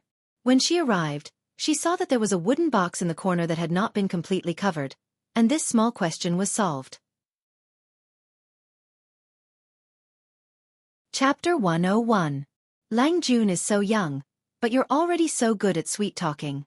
When you grow up, I wonder how many girls you'll disappoint. Love, go little, say, net w Xueqi, or held the handkerchief in her hand and used it to cover her lips. Even someone like me is tempted, much less the other girls. Zhang Pengji had always been able to tell the difference between truth, lies, and jokes. Miss Xia, you're wrong. Even if it's sweet-talking, there's still a difference. Zhang Pengji continued, to me, all the beautiful girls in the world are as precious as jade plates. Of course, they should be treated with the utmost respect. My sweet-talking is from the bottom of my heart, and it's not frivolous at all. As for other men, if they have bad intentions, even if they can name a flower, they'll still be acting like a hooligan. As soon as she finished speaking, the two girls were amused. They felt as if they had eaten honey. Just as Zhang Pengji said, her words were from the bottom of her heart. That was why they were so touching. Even though the two girls were used to romance, they were still affected. However, they had seen many modest but arrogant gentry. It was the first time they saw one who liked to boast so much. It was a little funny. Xiar laughed and said, yes, yes, yes. Lang Jun is a gentleman. Rimu Xiang. Life is lovely. JPG. Mama asked me why I kneeled to watch the stream under Sir, smiley face 3, angle. I also kneeled to watch the stream. If I had the streamer skills, why would I still be single? Zhang Pengji smiled and took the tea made by Xiar. Although the ingredients were not as expensive as the ones in the loos, the taste was more exquisite. Love, go little, say, net w. Xueqi felt her body heat up as soon as she took a sip. It warmed her heart and drove away the coldness of early spring. Host V. Qianqiu bi wujiang zhetsai, that's not right. I've always been single. It didn't mean that she could get rid of her single status. For example, she had a bunch of close friends and brothers, but none of them had developed a relationship. After all, not everyone could endure days without any secrets. The pressure was too great. Qianqiu yubi wujiang zhakai. Oh no. After hearing what the host said, I feel like I'm going to be single until I die. In the eyes of many live stream viewers, the prostitutes in the brothels were all prostitutes. Other than stripping and having sex, they seemed to have no other skills. On the other hand, Chun'er and Xia had taught them a harsh lesson. They knew what it meant to be proficient in the 4 arts. Other than these skills, they were also proficient in the classics and history books. One should know that the literacy rate was so low that it was scary. When he played other musical instruments, he had the demeanor of a master of accumulating points. Under Jiang Pengji's secret guidance, the whole streaming room was in a state of Host V. Some viewers despised them before, but I just want to say that those viewers don't even have the right to despise them. How could the self-restraint of the 4 arts compare to others? In your era, you would be a top student at the very least. They are not very talented, but in order to survive, they try their best to learn and enrich themselves. This in itself is worthy of respect. Do you have the right to despise them? In my opinion, there is nothing to criticize about them, including the means that you despise to survive by selling your bodies. Jiang Pengji still did not understand where some people in the streaming room got their sense of superiority from. Indeed, there was a generation gap. Rimu Xiang. That makes some sense. I suddenly thought of some old jokes about transmigration. The female protagonist must go to a brothel to perform a modern hit song and dance, and then people will be shocked. It's funny now that I think about it. After all, the 2 eras are not only separated by time and space, but also by culture. Some people agreed with Jiang Pengji's opinion, but naturally, there were also people who disagreed. Dolly Buting. A prostitute is a prostitute. No matter how talented she is, she still depends on being F***ed for money. No matter how nice it sounds, she is still a whore. What do you mean, host? When people mock you, you act like your tail was stepped on and you can't wait to whitewash yourself. I can guess that you used to be in this kind of business, right? These days, all kinds of lowly people can transmigrate and become a lady from a rich family. With a change of body, people can't smell your pretentious aura? Jiang Pengji read the comments, but the smile on her face did not disappear. It was not that she had good self-restraint. In fact, her temper had always been terrible. It was just that people could not see the bullet screen in the streaming room. If she suddenly lost her temper, it would definitely scare Xia and Chun, who were sitting beside her. It would not be good to scare beautiful women for the sake of a few ignorant people. She was too lazy to pay attention to them, lest she lowered her status. Facts speak louder than words. She would make them shut up. Time seems to pass very quickly when I'm with Lang Jun. Xia held a cup of wuhong soup that Jiang Pengji had specially ordered. She drank it, which greatly relieved the pain in her abdomen. Her pale face became a little rosier, and her eyes became more watery. Jiang Pengji heard the sound of the night watch outside and silently calculated the time. If you don't mind, can I come visit often? When it comes to poetry, even many of my classmates are not as accomplished as you 2 ladies. Jiang Pengji smiled sincerely. She said she would come to visit, and she really meant it. If the court allows women to become officials, with your talents, you 2 will definitely be able to get a seat. When that time comes, you might even be able to become officials of the same court. Jiang Pengji's last sentence was mostly a joke, but the first sentence was a real compliment. Xia blushed, but her eyes were clear. She said, Lang Jun, you're making fun of me. I only read classics and history when I'm free. How can I compare to your classmates? Moreover, this is a brothel.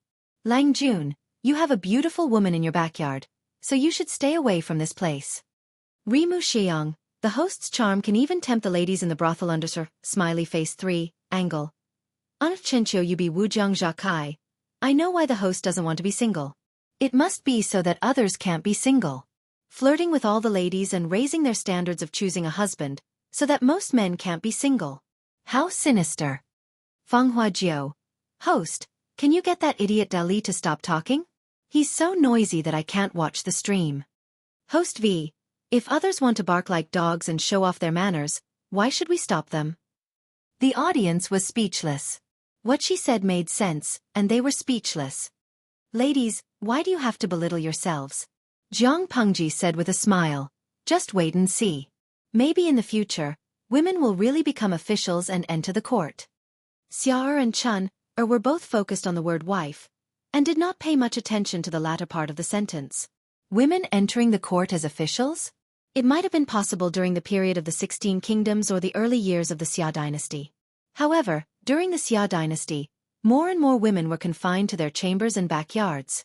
In the current 5 kingdoms, the phenomenon was getting more and more serious. It was even said that in Zhongzhou, which was the most powerful country in China, women could no longer show their faces in public or remarry. At home, their father was the king. After marriage, their husband was the king. If their husband died, their son would be the king. If they lost their virginity, they would drown. If they went out, they would be accused of indecency. Chapter 102. Longjuan's mouth is so sweet that it has entered my heart. A hoarse old woman's voice came from the door. Jiang Pengji frowned, and Chun thought she was unhappy. Why would anyone disturb us at this hour? Nothing out of the ordinary happened, but to outsiders, the 2 ladies had entered the room to serve her. Normally, no one would disturb them. Otherwise, what if the guests were to be interrupted when they were in high spirits? What would they do if they became impotent? Xiao'er stood up and smiled. Lang Jun, don't be angry. I'll go take a look. As he finished speaking, he folded his sleeves and left. The sound of the door being pushed open could be heard, followed by Xiao'er's doubtful reply. After a while, Xiao'er came in with a bitter smile. She said in a low voice. That was the maid who cleaned the courtyard. She said that a girl ran away. The pimps in the building couldn't catch her. Someone suspects that she is hiding in one of the ladies' rooms. Is that why we have to search your room? Jiang Pengji frowned. She knew very well whether there was another person in the room. If we don't search it, people will gossip. Xiao'er sighed.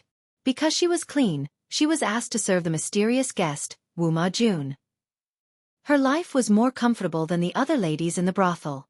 However, it made the top courtesan unhappy. She might want to humiliate Jiang Pengji. Did the brothel keeper agree to it? Jiang Pengji raised her eyebrows and sneered. She knows I'm in this room, but she still asked her to come in. Isn't she trying to spoil the fun? I don't care. I can't be calculative with a brothel keeper.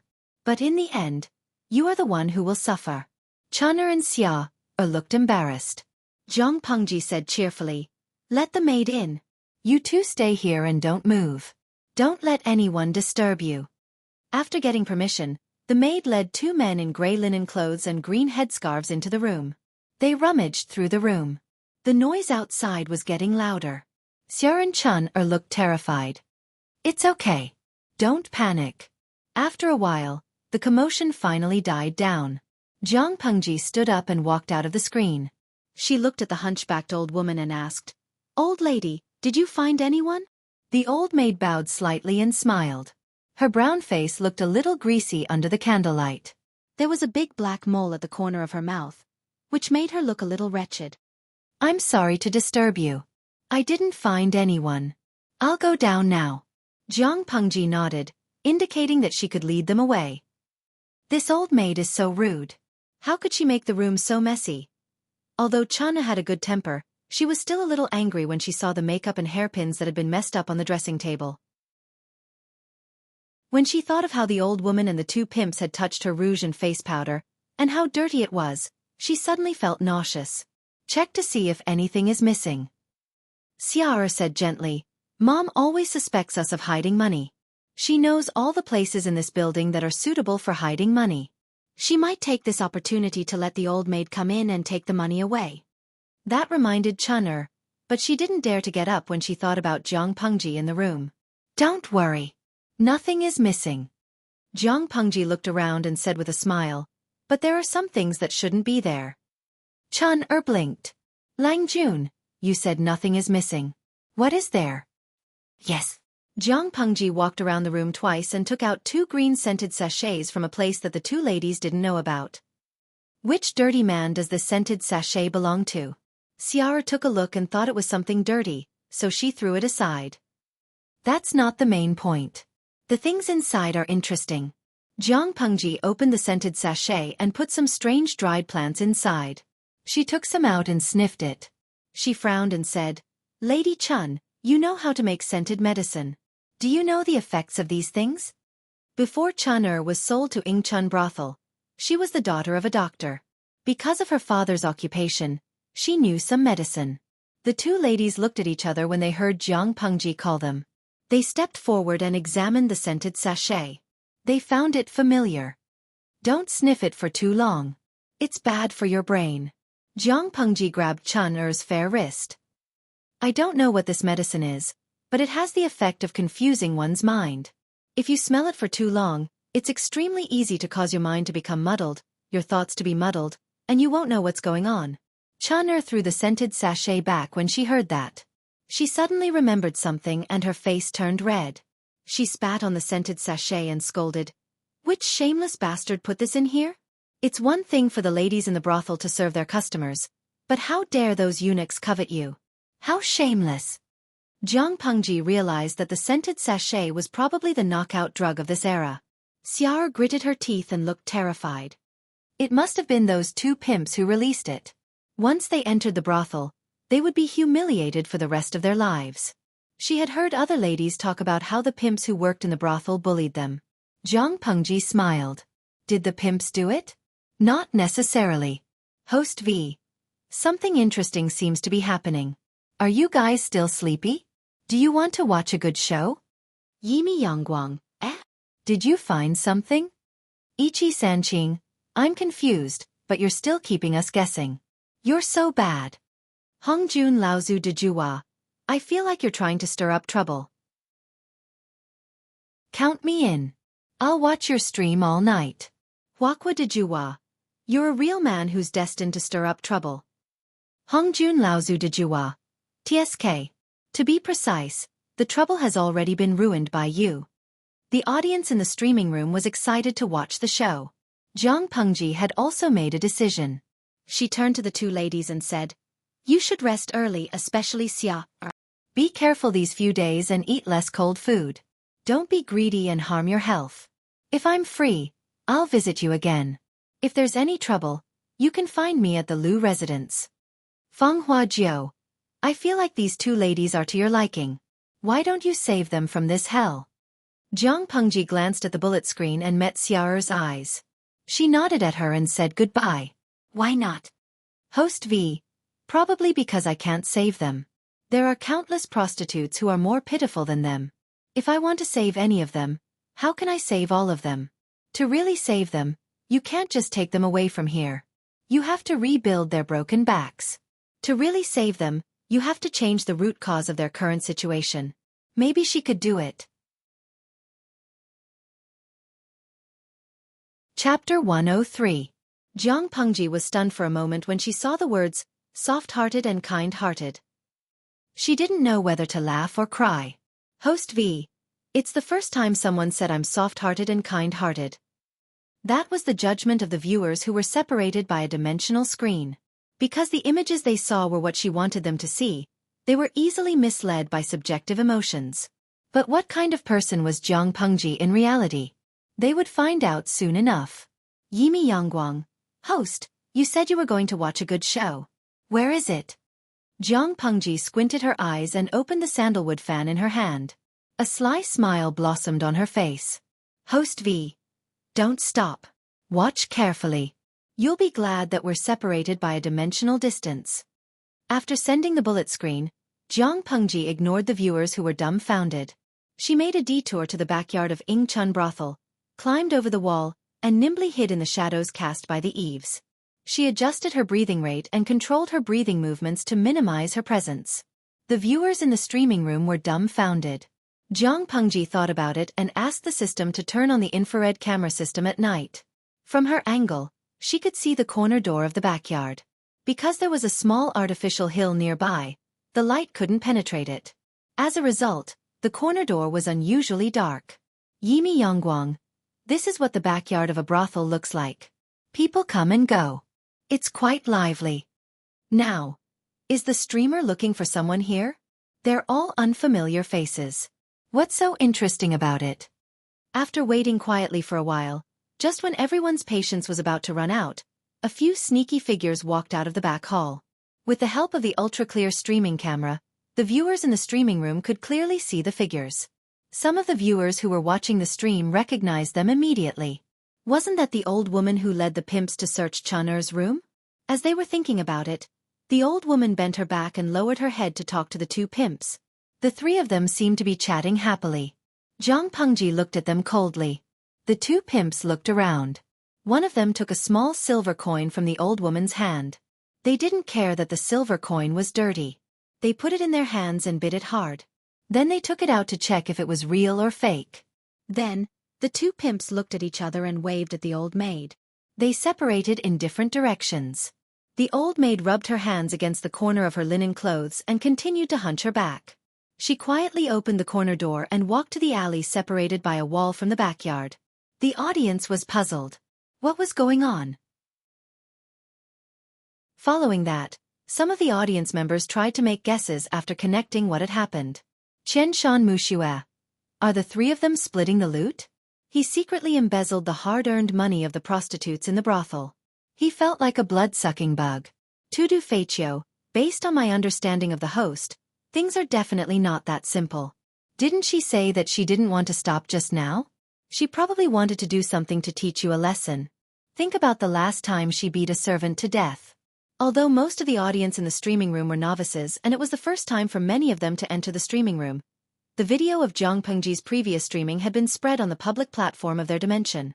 The most bloody video was censored after it was broadcasted. The censored video was the content of the servant being beaten to death. Dolly Buting. Haha, I'm not scared. Come at me if you have the ability, bitch. Although the bullet screen was very tough, the audience felt that it was a bluff. At that moment, some of the audience could not help but come back to their senses and dig out what Zhang Pengji had said before. You will be glad that you and I are separated by a dimension. This host is going to tear apart her own audience again? Host V. You are thinking too much. You are not that important. At most, you are just a bonus. Not everyone is qualified for her revenge. Don't think too highly of yourself. While the audience was guessing, the old maid had already turned into the alley. Zhang Pengji got up and chased after her. Stepping on the eaves and walls, she was relaxed and natural as if she was taking a stroll in the park. Not long after, the audience in the streaming room heard a rustling sound coming from the deep alley. With the convenience of the infrared camera at night, the scene in the deep alley was clearly displayed in front of them. Yimi Yangguang. Damn, host, are you serious? You want us to watch an old woman take off her clothes and see her naked body? In the deep alley, the old maid with a hunched back was taking off her heavy linen clothes one by one. They thought they would see a high-energy scene, but they soon realized that something was wrong. She was wearing too many clothes, wasn't she? As she took off her clothes one by one, the hunched and bloated old maid gradually became thin, until she took off her hair cap, revealing her tightly tied black hair. Only then did the audience realize that she was not an old maid at all. Qian Shan Mu Xue. Is this the legendary magical disguise technique? It's even more magical than plastic surgery here. They witnessed the whole process of a hunched and bloated old maid turning into a skinny middle-aged man. When he wiped off the greasy brown unknown substance on his face, a sharp mouth and monkey cheeks were revealed, and a pair of slender rat eyes were particularly bright in the dark night. His face was no longer brown, but it looked like he had been drinking too much. After stuffing the disguise into the gray bag one by one, the man adjusted his clothes, pinched the heavy money bag hanging on his waist, and revealed a satisfied smile. Humming a tune, the man strode out of the deep alley with his head held high. He did not notice that there was a pair of cold eyes staring at him from the wall. Looking at the direction he was going, he should be going to the main entrance of Ingchun brothel. Zhang Pengji sneered. The man heard the noise and turned his head abruptly. He shouted, "Who's there?" "No one." The man frowned. He could not help but wonder if he was being paranoid and had an illusion. However, the next moment, something fell on his back. Before he could turn around, he felt a sharp pain in his neck. Staring at the unconscious man for a while, she said with slight disappointment, "It's a small fish." She grabbed the back of the man's collar with one hand and easily dragged him into the deep alley. Squatting beside the man, Jiang Pengji frowned. The audience in the streaming room held their breath, afraid to disturb her thoughts. After a while, she pulled out a snow-white handkerchief from the man's lapel. There was a snow-white and delicate lotus embroidered on it. The owner of the handkerchief was not an adult woman, but an unmarried girl. She was about 10 years old and was not a prostitute. Jiang Pengji closed her eyes slightly and searched for a small bag on the man's waist. There were 7 pearls of the same size and shape. Chapter 104. Looking at what she had found, Jiang Pengji's eyebrows were almost twisted into a knot. She looked at the man with an unfriendly gaze, as if he was not a living person in her eyes, but a corpse that had already turned cold. Love, go, small, shua, net w. Chew on the side. The audience in the streaming room was so curious that they wanted to climb out of the screen and shake her shoulders. Don't keep us guessing. Jiang Pengji did not seem to notice the anxiety of the audience. Instead, she raised her hand and untied the belt around the man's waist. She took out something that was wrapped in something hard from his clothes. She squeezed it, and the texture was as she had guessed. She opened it and saw that it was a small roll of bamboo slips. Hongjun Laozu's Juhua. Host, what are the words on it? Sorcerer's Girl offing. I remember that it should be some people's names. I also saw some words like XX Lane. I guess it should be a record of where someone lives and their age. But I don't know what the super ugly lines at the bottom mean. Is it a secret of some mysterious organization in the host's hands? Meishu's Warrior Iun. I envy those who are knowledgeable. I used to know astronomy and geography, but after 4 years in university, I feel like I've become illiterate under smiley face 3, angle. Under host, I only know 2 words on this bamboo slip. I'm sorry, my language teacher. Jiang Pengji pursed her lips. At that moment, the man who had fainted slowly woke up. Before he could raise his hand to rub the sore spot, he suddenly saw a dark figure squatting beside him. He almost rolled and crawled 2 steps backward. However, he soon found that his belt had been loosened, and his loose pants were no longer tied. As he crawled, he quickly took off his pants below his buttocks, revealing a patch of white. When the night wind blew, it was so cold that he could not help but shiver. At that moment, the monkey-like man could not help but want to cry. He thought that he had only met a robber, but he did not expect that the other party wanted to rob him of his body. Everything happened so suddenly that the audience in the streaming room could not react at all. Their vision was already blocked by a large patch of white. Hongjun Laozu's chrysanthemum. Damn, although I have such an ID, I'm really not interested in a man's chrysanthemum. Now, the streamer's driving skills are really unexpected. The dirty scenes are as fast as lightning. Chen Shanmu Xue. Oh my streamer, you're the death of me. My mom watched the stream with me, and now I'm kneeling on the ground. Jiang Pengji was also stunned. She had a disgusted expression on her face. She lifted her leg and kicked the man's left buttocks. The man fell forward like a dog eating its food. He even staggered and rolled twice. The stones on the ground rubbed against his face, leaving several bruises on his face. Being treated like this, the man suddenly felt a surge of anger in his heart. Without caring about fear, he rolled to the side and pulled some distance away. He grabbed his pants tightly with both hands, spat and said fiercely, "Which idiot dares to rob me of my body?" Jiang Pengji was speechless. She didn't need to look to know that the live stream room would be full of ha ha ha ha, and use this as a joke to mock her. He rob me? Hearing this, Jiang Pengji felt as if her fingers had touched the snot of an unknown person. The cold and sticky feeling spread from her fingertips to her whole body. She had goosebumps, which disgusted her. You don't deserve it. He thought it was a homeless man or a desperado who wanted to rob him. But when he heard the voice coming from the darkness, he was startled. That clear and clean voice automatically made the general outline of a handsome young man appear in his mind. Nowadays, men were very popular. The business of places like the South Yard Luoguan was even better than the brothels. In the man's mind, he subconsciously recalled his little lover in the South Courtyard's brothel. Not to mention that her body was soft and delicate. Her soft and tender skin was extremely good to the touch. Her taste was even more memorable than some clean virgins. For a moment, his courage firmly suppressed the fear and anger in his heart. Oh, it's a young Lang Jun. Listening to this voice, I don't even need to look at the person. My body is reacting. The man used the hemp rope he found at the last minute as a belt around his waist, but he didn't really run naked. Jiang Pengji's face became more and more gloomy. The man's vision was affected by the darkness, so he could only see a vague outline even with his eyes wide open. However, she could see the undisguised dirty expression on his face, which made her feel disgusted. If you told my brother earlier, he would definitely have sex with you. You wouldn't need to force yourself. Relying on his age and height, the man seemed to be very fearless. He had a lot of good stuff on him, so he was not afraid of the young man with such a young voice and short stature. His reaction just now was because it was too sudden, and he was startled by it. Those who dare to tease me are either not born yet, dead, or on their way to die. Jiang Pengji held the wig that the man used to disguise himself as an old woman. She squeezed it into a ball and punched the man's face. Then she forced the wig into his mouth. At the same time, she hit the man's lower abdomen with her knee, causing a moment of numbness and loss of control of his limbs.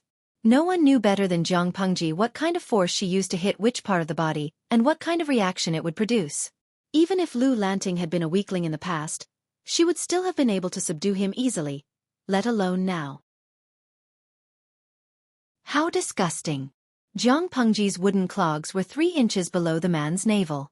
The unspeakable pain in his balls overtook the pain in his face and lower abdomen. The man curled up into a ball, his eyes almost popping out of their sockets, and the corners of his eyes were bloodshot. However, he couldn't scream because his mouth was still stuffed with the stinky wig. Saliva flowed out of the wig. Now, I had a feeling that the host crushed my balls and d*ck. It hurt so much. I was so scared that I stuffed Thumbelina into my pocket and felt my little friend. Now I'm being treated as a lunatic by my friends. Fatty Big C. That's nothing. Can you imagine the 8 of us touching each other's crotches? Paydaxing, I can't imagine the 8 of you touching each other's crotches. The male viewers felt like they had been hit by a critical hit, while the female viewers felt like it was a pain in the balls. Of course, the streaming room was a place where crooks and dragons mingled. Apart from those who had a peculiar style, there were other defenders who naturally criticized Jiang Pengji for being ruthless and having no morals. Among them, Don't Stop Dolly criticized her the most viciously. Chapter 105.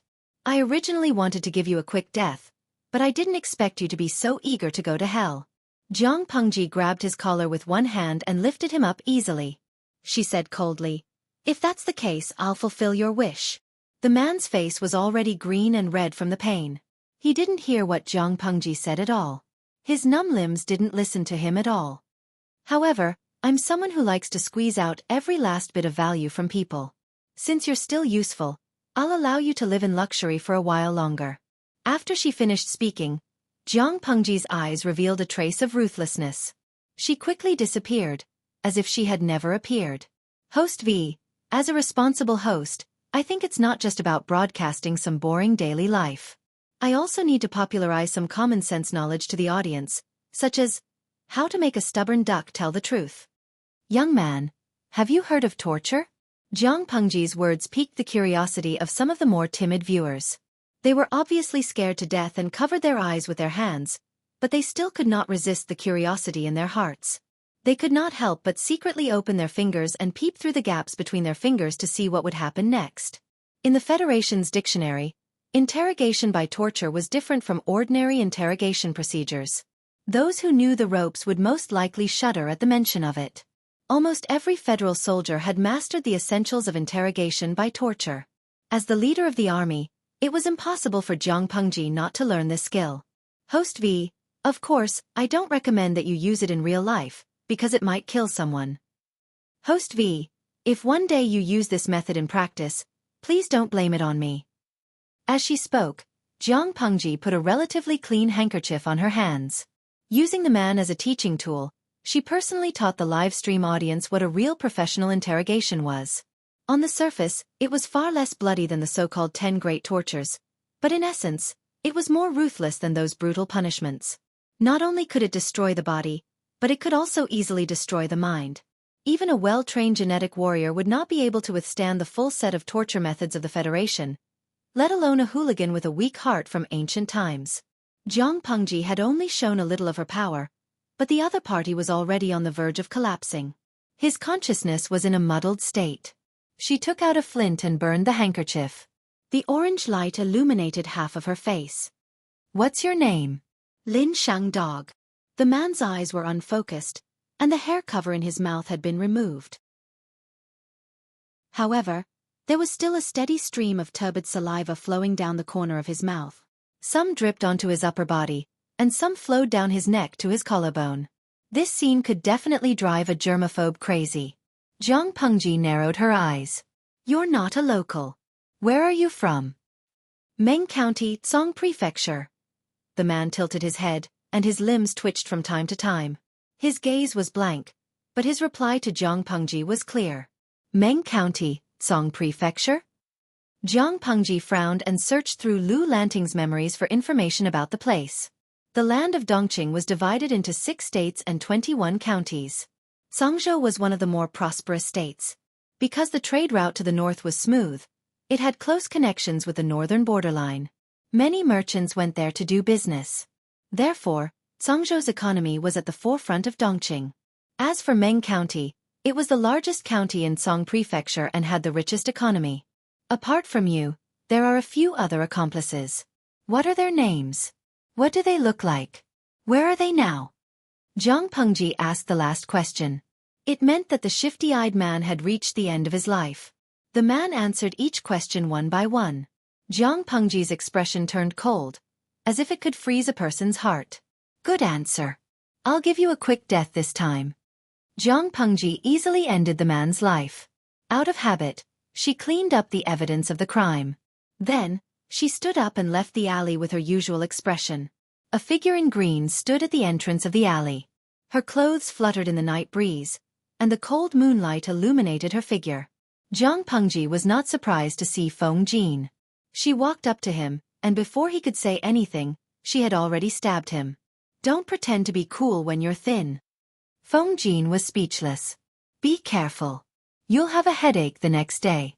Don't blame it on me." Feng Jin took a deep breath to avoid being angered to death. It was easy to get into trouble in deep alleys, not to mention Lang Lang Alley. It was estimated that 10 to 20% of the gangsters and wanderers in Hejian County were gathered there. Those people did not consider the consequences. They did things based on their mood. If Jiang Pengji provoked them, they would not be merciful. However, as soon as he thought of Jiang Pengji's strength, his worries changed. It would be fine if she did not take the initiative to cause trouble. Jiang Pengji looked him up and down. "Why did you come out?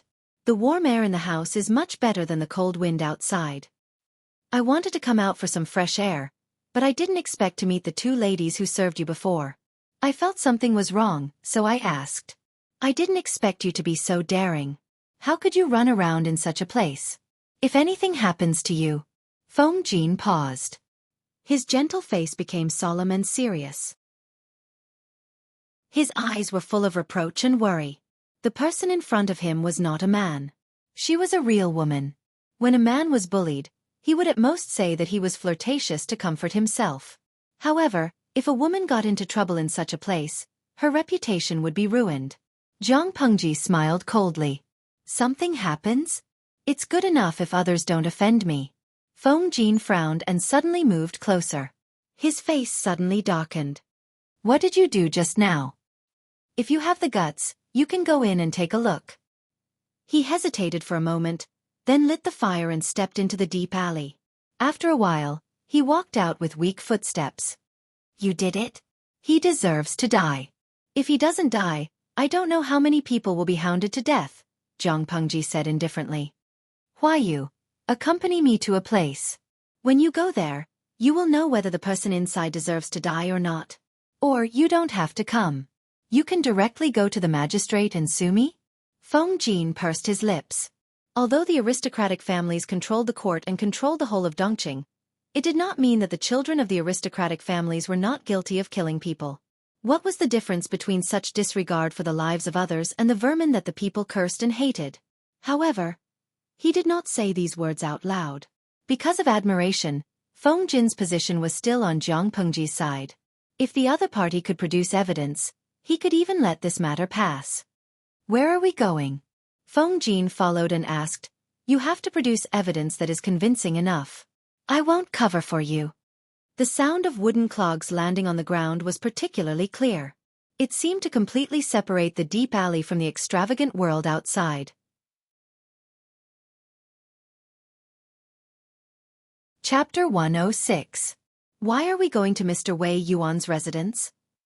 Instead of answering, Jiang Pengji asked, Why you? Do you know Meng County in Song Prefecture? Compared to Lu Lanting's closed environment, Feng Jin's tutor was more open. Meng County, Song Prefecture? Of course I have some understanding, but what does this have to do with what happened before? Feng Jin was about to transform into 100,000 whys. Have you heard of some scandals in Meng County, Song Prefecture? For example, some women from aristocratic families were humiliated, but the culprit was never found. The moment Jiang Pengji opened her mouth, it was big news. Feng Jin's face turned green, red, and black, almost like a palette. Nonsense. How can a gentleman be interested in such news? Moreover, if your words spread out, do you want to be criticized by others? Landowning gentry ladies are noble. Even if it happened, it wouldn't be spread out so easily. He wanted to say that it was impossible, but when he thought of the dangerous experience of the noblewoman in Hejin County, he changed his mind. You're right. Jiang Pengji stopped in her tracks and quickly returned to normal. If such a thing really happened, with the current social atmosphere, the possibility of concealing it was far higher than publicizing it. Do you know something? Is it related to that man? Feng Jin hurriedly took 2 steps forward and stood shoulder to shoulder with Jiang Pengji. He then remembered that Jiang Pengji said she wanted to go to Wei Yuan's mansion, and his scalp went numb. You're still keeping me in suspense? Feng Jin was very curious. The audience in the live broadcast room expressed that this young man had a bright future. He had asked all their questions. Some old viewers in the streaming room had been following the stream for a long time. They knew that Jiang Pengji was good at analyzing. They were sure that she had found some clues. Otherwise, it was impossible for her to suddenly attack a stranger. However, she refused to explain. Everyone was dumbfounded. Fatty Big C, the man who was forced to take his lunchbox by the host, the bamboo booklet with unknown content, the scandal of a noble lady from Meng County in Song Prefecture being humiliated, the host's teacher, Wei Yuan. When all these clues are connected, it feels extremely scary. Paydaxing. Now that you mention it, I seem to have thought of something. Could it be that the host's teacher is a monster in human form? Now, what kind of analysis is that? You can't just let your imagination run wild like that, right? The probability of Mr. Wei Yuan being the victim is much higher. Didn't they say that the gentleman had been on sick leave for a long time? Maybe it had something to do with this. For a moment, a game of You Guess was played in the live broadcast room. Based on the clues revealed by the streamer, they began to make wild guesses. As for which speculations were reliable and which were absurd, Jiang Pengji did not give an answer. Wei Yuan was stubborn and strict. He was strict with his students and never lowered his standards because of their age. Lu Lanting did not like going to the family school, but she did not like studying at home either. Wei Yuan was the main reason. According to Lu Lanting's memories, the little girl respected her teacher very much. However, the teacher was strict and unapproachable. He would often call for a teacher's whip and punish people. This made the sensitive Lu Lanting shy and reserved, and she liked to keep her words to herself. Before Lu Lanting's incident, Wei Yuan had applied for 3 days of leave from the Lu Manor. His illness had worsened and he had to postpone it. Under Takshu's reminder, Jiang Pengji had asked the servants to send gifts to Wei Yuan's manor, but she had never shown up in person. It's rare for me to go to the teacher's manor, but I have to go through the side door. Wei Yuan's manor was a long way from Lang Lang Alley. It took Jiang Pengji and Feng Jin a long time to reach it. By then, it was almost midnight. The sky was dark and the surroundings were silent. Occasionally, they could hear the sound of dogs barking. If you want to visit, you can come during the day. Feng Jin saw that Jiang Pengji was about to roll up her wide sleeves and climb over the wall. His face became distorted, but he did not dare to raise his voice. He could only suppress his voice. If you are caught, you... Wei Yuan was famous for his strictness. If his student climbed over the wall in the middle of the night, It would be fine if it was in the front yard, but if it was in the backyard, it would be like having mud fall into one's pants. Lu Lanting was not afraid of anything, but he still wanted his reputation. A bad friend could ruin his life. Zhang Pengji stood in the corner for a while and smiled at him. What are you afraid of? Come, I'll be your foothold. You can climb over first. Feng Jin was speechless. They looked at each other in silence for a while. Feng Jin took a deep breath. I don't believe you're that kind. Tell me, how are you going to trick me? Feng Jin clenched his teeth. Only now did he look like a teenager instead of an old and steady noble young master of an aristocratic family. Zhang Pengji smiled. Won't you know after you climb over? Feng Jin looked at her suspiciously, and the uneasiness in his heart grew stronger. Why don't you climb over first? There was something fishy going on. Zhang Pengji mocked him. You go first, and I'll follow. What if I climb over first? Will you be able to climb over? Don't pretend to be a hero in front of me. Feng Jin was speechless. It was tiring to have such an unreliable companion. Logically speaking, with Feng Jin's upbringing, he would never mess around with Zhang Pengji.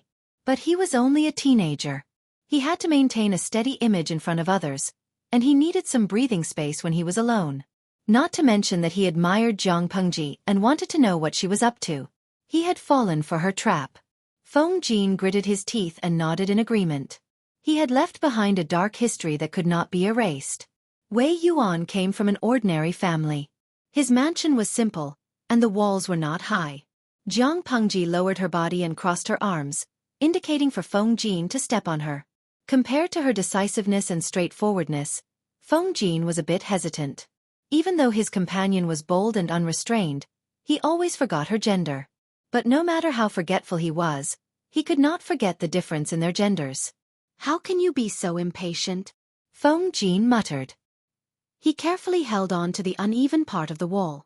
He had taken off his wooden clogs and was only wearing socks. He stepped on Zhang Pengji's crossed arms with his bare feet.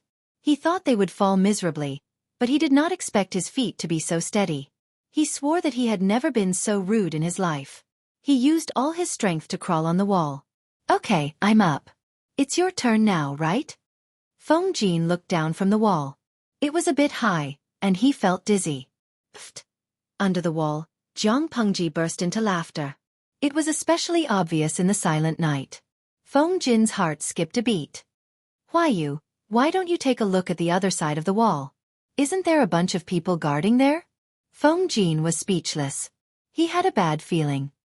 He turned his head shakily and stretched his neck to the other side of the wall. Within the walls, they looked at each other. Lu Shi. He was furious. It's better for you to die than for me. If it doesn't work, then let's die together. Chapter 107. I heard you calling me. You don't have to be so loud. Everyone in the neighborhood knows. Without waiting for Feng Jin to really get angry, Zhang Pengji leaped up and stepped on the wall. Using the momentum, she climbed steadily to the top of the wall. Feng Jin hugged the wall with both of his hands, looking extremely flustered. He looked up at Zhang Pengji with trembling eyes, as if he was looking at his enemy. If he had known that Zhang Pengji was very naive, unreliable, he would have foolishly jumped into her trap. It was a great humiliation. Feng Jin was in a dilemma. He wished he could strangle his previous self to death. Sir, please don't blame me. Why you and I came here today for a reason. We had no choice but to climb over the wall. Zhang Pengji said with a smile. When she jumped into the wall, she conveniently brought Feng Jin, who was clinging to the wall, down. Inside the walls, there were indeed a few servants guarding. Other than that, a middle-aged man dressed in plain clothes stood in front of them like a pine tree. He had a neatly trimmed beard and a pair of dark and gloomy eyes. He stared at Zhang Pengji with some suspicion and scrutiny. That was to be expected. For a student to climb over his teacher's wall in the middle of the night, and at such a sensitive time, anyone would be suspicious. However, Wei Yuan didn't pin the crime on her because her age didn't meet the criteria. In any case, Wei Yuan was still a student that he had personally taught. His student would not be a despicable person. Lanting, you've really harmed me this time. He had made a bad friend by mistake, and his 10 years of good reputation would be ruined in a day. Be good. Don't throw a tantrum. Jiang Pengji dismissed him like she was coaxing a child. Feng Jin widened his eyes in astonishment, as if it was his first day meeting Jiang Pengji. Jiang Pengji bowed to Wei Yuan and greeted him respectfully. Sir. Wei Yuan didn't appreciate it. Instead, he coldly flicked his sleeves and dodged her bow, giving her a cold snort. He did believe that Lu Shi was not a despicable person, but that did not explain why the kid climbed over his wall in the middle of the night. Climbing over the wall was one thing, but observing the conversation between him and the strange young man, Lanting clearly knew that there was someone on the other side of the wall, yet he deliberately climbed over. Knowing one's mistake and making a mistake was even worse. Feng Jin straightened his wide sleeves and did not bother to tidy up his slightly disheveled appearance. He bowed deeply to Wei Yuan. Feng Jin greets Mr. Wei. There is a reason for what happened today. Mr. Wei, please calm down and wait for Lanting's explanation. Although Feng Jin could not wait to have a showdown with Jiang Pengji, the two of them were on the same boat. Before Wei Yuan's anger was extinguished, they had to work together and not drag each other down. Feng Jin? Your surname is Feng? But the Feng family of Shangyang? What does Minister Feng Xianda have to do with you? Feng was a rare surname. In Dongqing, when the Feng family was mentioned, most people would subconsciously think of the Feng family in Shangyang. Wei Yuan looked at Feng Jin's clothes and accessories. They were all expensive and hard to find treasures. It was obvious that his family was not poor. Feng Jin blushed and felt extremely embarrassed. He couldn't answer, but he also couldn't not answer. In the end, he blushed and said in a voice as soft as a mosquito, I am from the Feng family of Shangyang. The minister is my father. Wei Yuan was speechless. Faced with Wei Yuan's almost indifferent expression, some of the quick-witted spectators quickly moved their fingers, drowning his face in the barrage of insults. Now. Oh my God, the son of the minister came to my house. Fatty Big C. Blue Skinny, Xianggu, this guy's background is too big. How should we deal with him? Urgent. Waiting online. Hongjun Laozu's Juhua. Don't be fooled by my nonchalance. I'm actually burning with anxiety. How can I maintain my cold and aloof image? This guy in front of me doesn't play by the rules. I can't beat his father. Urgent. Waiting online. Of course, there were also some insults in a more bizarre style. Sorcerer's girl laughing. That guy is the son of the minister of Shangyang. Despicable, truly despicable. Jiang Pengji thought that Wei Yuan's expression and the barrage of comments made it even more delicious. She was secretly delighted, but her expression did not change. Instead, a chuckle beside her attracted everyone's attention. At that moment, she noticed that there was not only a fully armed servant beside Wei Yuan, but also a young man in his 20s. The man's eyebrows were slightly sharp, and his eyes were dark and lifeless. Being stared at by him made one feel an inexplicable chill in one's heart. His complexion and skin were a bit rough and dark yellow, but his appearance was extremely heroic. Even the gloomy coldness in his eyes couldn't make people ignore the advantage of his facial features.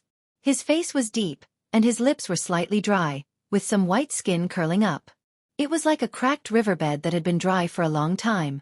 The material of his clothes was not very good, and it was a little old. Not only did it not fit him well, but it had also been washed to the point of discoloration. His collar and cuffs were badly worn, but his hair was combed neatly, and he stood tall and straight, so one could not tell that he was in dire straits. He was in his 20s, and his wife and widower had died. He had come from the north, and it seemed that he was from a border city near the 3 tribes of the northern borderline. His father was of a different race, and his mother was a gentle and loving Chinese woman. The two of them were not happy, and his father had a bad habit of abusing his wife and children. He was cold and ruthless, and he had killed more than one person. His father was already dead, and he was probably the one who killed him. His palms were thick, and his knuckles were slightly deformed from years of martial arts practice. He was much stronger than Feng Jin.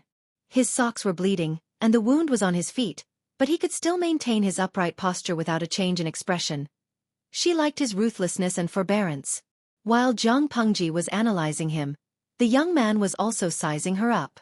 After a long time, the young man shook his feather fan and faced Wei Yuan with regret. Master Gong Chao, it's not him. Wei Yuan's face darkened. A few servants still surrounded Jiang Pengji and Feng Jin, not daring to let their guard down. He trusted his student, so he did not doubt the young man's judgment. But he could not think of a reason why his student would climb over the wall in the middle of the night. Master, I came here today because of an urgent matter. If not, I would not have to resort to such a method. Jiang Pengji didn't mind, but Wei Yuan couldn't bear to see such a shocking act. If this matter were to spread out, who knew what kind of people would talk about it? He would not be able to face anyone, and Lu Lanting would be ruined. No matter what the student wanted to talk to him about, he had chosen to climb over the wall instead of using the main door. It would be strange if someone like him could stand it. Feng Jin treated himself as the background and kept his head down. He was implicated by Lu Shi, the scammer, in this matter. Oh, I want to hear what reason you have.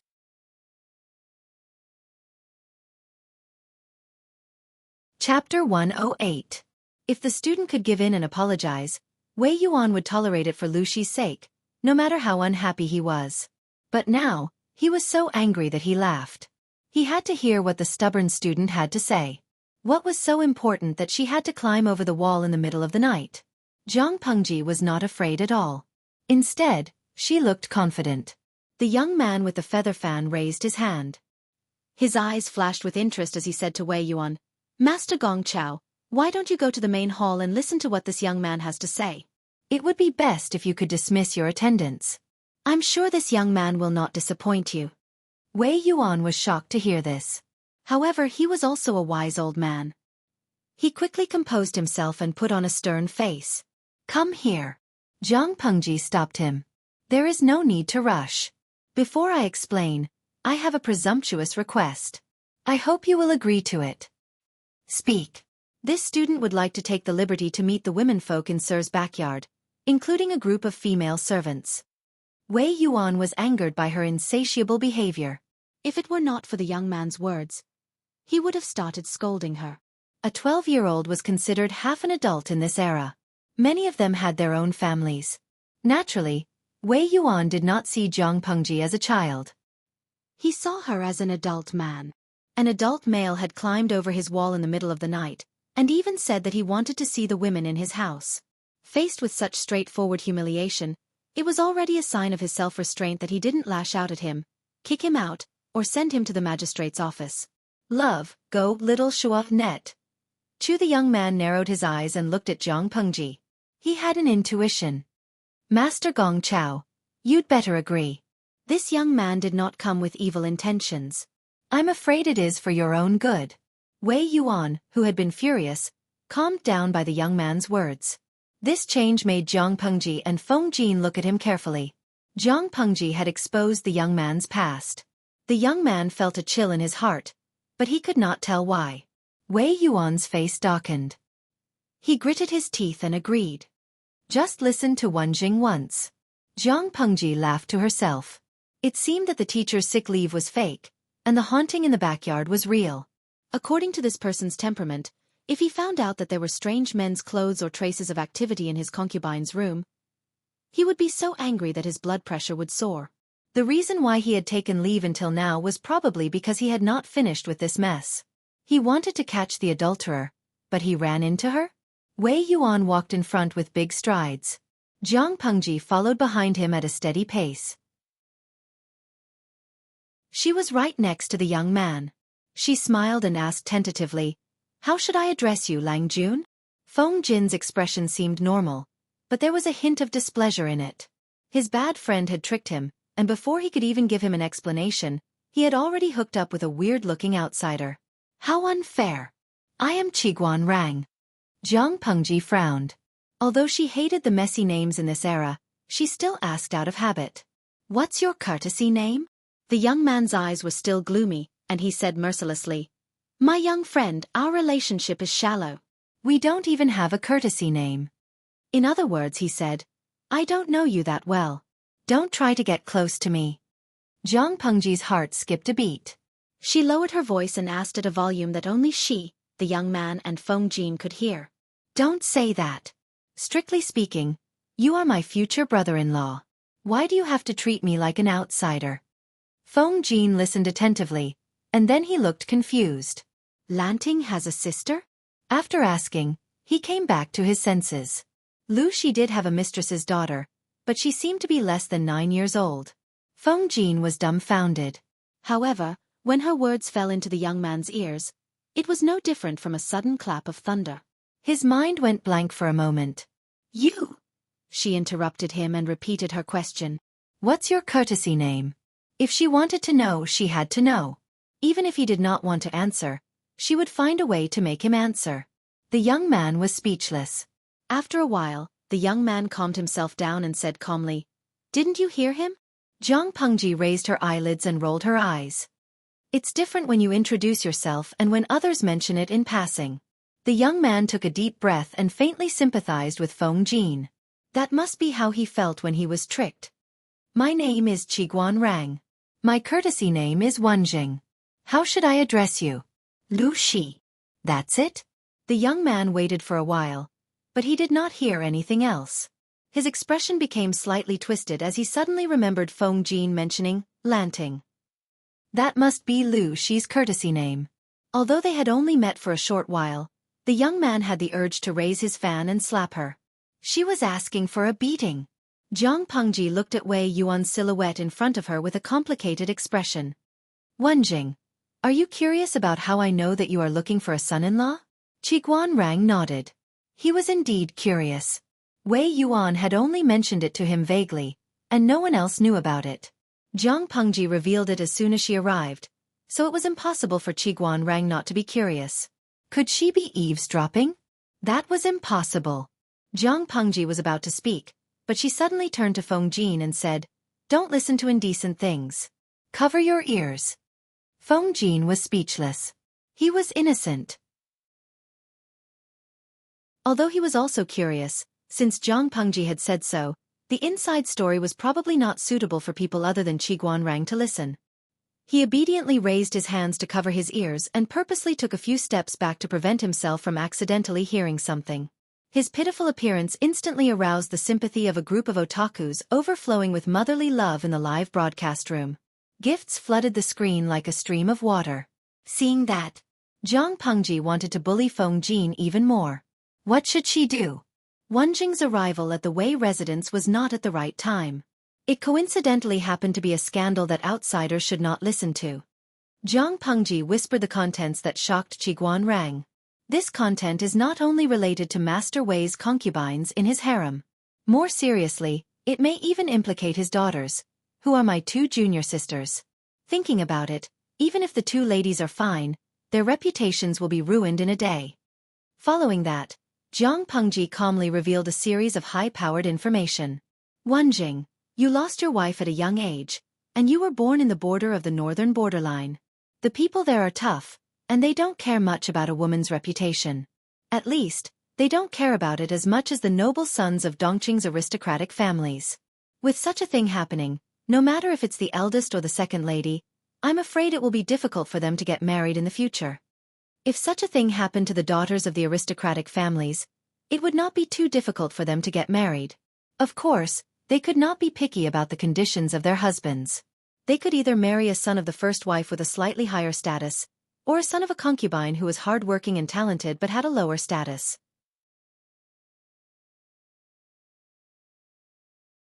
Chapter 109. Mr. Wei understands this. He doesn't want to ruin the rest of his daughter's life, but he also doesn't want them to live the rest of their lives in solitary confinement, so he has to find another way out. He thinks highly of your talent and admires you. He might even want to betroth his daughter to you. Now that this has happened, there's no way he'll let you go. I said you're his future brother-in-law. What's wrong with that? Qiguan Rang was silent for a while. Or rather, he was speechless. The young man named Lu Shi's analysis was correct, but he still had a few doubts. Zhang Pengji moved closer and said mysteriously, It's the first lady, right? Qiguan Rang glanced at her. He had one more doubt. He walked away quickly, not wanting to see the gossipy expression on Zhang Pengji's face. He wanted some peace and quiet. Lovelorn Front Lianming. Why does he feel sorry for Qiguan Rang? The streamer exposed his secrets the moment they met. I guess he's feeling a little uneasy. I don't care if Dali doesn't stop or if he's glad. I'm glad I don't live in an environment where there's no streamer. Even though it was fun to watch the live stream and they could even complain about it on the bullet screen, watching the streamer bully others or tear apart her own viewers, it was all from the perspective of a bystander. It was just a show to kill time. If there was such a person in real life, it would be horrifying to see through one's secrets the moment they met. A secret is a secret because only a few people know about it. However, Jiang Pengji's actions broke this rule. Naturally, it would cause others to be afraid and ostracize her. She doesn't play by the rules. Secrets have nowhere to hide from her. She's a monster. Love 100%. I checked the surnames on Baidu. If it's a surname, it should be Qiguan, right? Tong Qi. 2 times. 100 Ghosts Night Walk. Smiley face 3 angle. I'm just an ordinary person. I'm happy watching, so I don't think too much. Tudu Feichio. Same. As long as you're happy. We're just watching the live stream. Why think so much? Streamer Zhang Xianghua. We're watching the live stream from the streamer's perspective. The viewing experience should be from the streamer's perspective and role. If it was a stupid host who got bullied and stepped on everywhere, who would be able to watch it? Anyway, I'm feeling all sorts of good now. Streamer side of me, 23333 after watching the live broadcast, I feel like my IQ has increased by several %. Streamers back on me. Who's better at topping up IQ? Palace Intrigue live stream helps you. Jiang Pengji was speechless. No matter what, she couldn't face these demonic audiences and their IDs. Although Feng Jin did not hear what the two of them said, he could not help but remember how Jiang Pengji had threatened him when he saw Qiguan Rang's reaction. Suddenly, he felt sympathy for her and complained to her, "You scared him." "You're scared just like that? What shall we do then?" she said significantly. "Shall we have to be alarmed every day?" Lao Siji Lianming. Who's so surprised? Jiang Pengji was speechless. He had a bad premonition. Even though Wei Yuan was extremely unhappy, he still followed Jiang Pengji's instructions and asked the womenfolk to come out and look at them through the thin screen. She frowned and shook her head. Wei Yuan's face darkened and he ordered the maidservants to bring them back. Next were the female servants. The female servants were not as refined as the female servants, and it was fine for them to be stared at by an outsider once or twice. Therefore, they were simply allowed to gather in a relatively wide corridor. The surrounding servants each held a torch, brightly illuminating the courtyard. Feng Jin saw that she was serious and did not dare to interrupt her thoughts. Qiguan Rang looked at Jiang Pengji seriously, as if he was trying to read some useful information from her face. However, the result surprised him. He was a 12-year-old boy, the age when his emotions should be the most exposed. Even if he had been educated by an aristocratic family, his age and experience made it impossible for him to be as impenetrable as an old fox. People would always be able to find a loophole. But the boy's situation made him tremble with fear, and he was secretly very excited. The more he could not find out, the more it meant that the boy was full of secrets. In Qiguan Rang's opinion, there were 2 extraordinary people in Dongqing in recent years. One was Master Yuanjing of Langya, who single-handedly took back the 3 cities by the border. The other was Lu Shi of Hejian, who had worked hard for many years to bring Hu County back to life. He had achieved a feat that many capable officials of the previous Xia dynasty could not achieve. Lu Shi was Lu Shi's son. He had the demeanor of his father, but he was also a hidden person. Lanting, what did you find out? It was rare for Qiguan Rang to put on a stiff smile. The corners of his lips were raised unnaturally.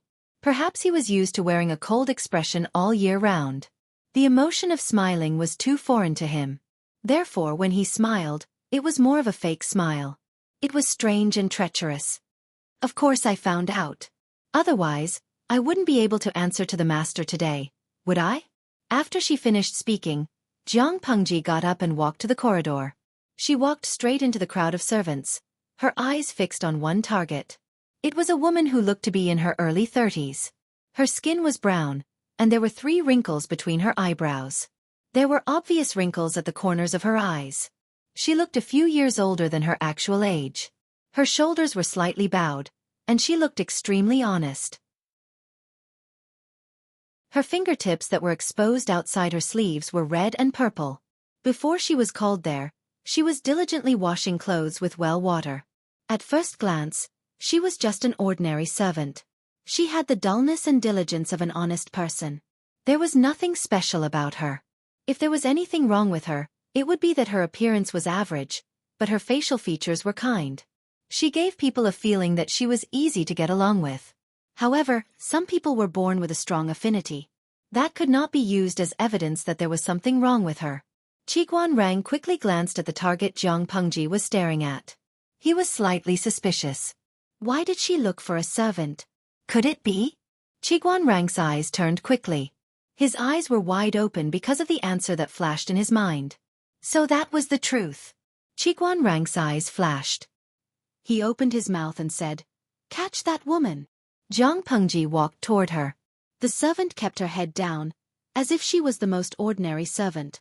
There was no flaw in her expression. However, her nerves were secretly on edge. Until Jiang Pengji was in front of her, her nerves were already at their most sensitive. At that moment, Xueqi's voice exploded in her ears. Or rather, he was completely flustered. He knew that his identity was exposed, and he did not mean to trick him. "You still want to escape?" The person panicked. He quickly grabbed a servant beside him and pushed him toward Jiang Pengji. The crowd was in an uproar. The order was instantly chaotic.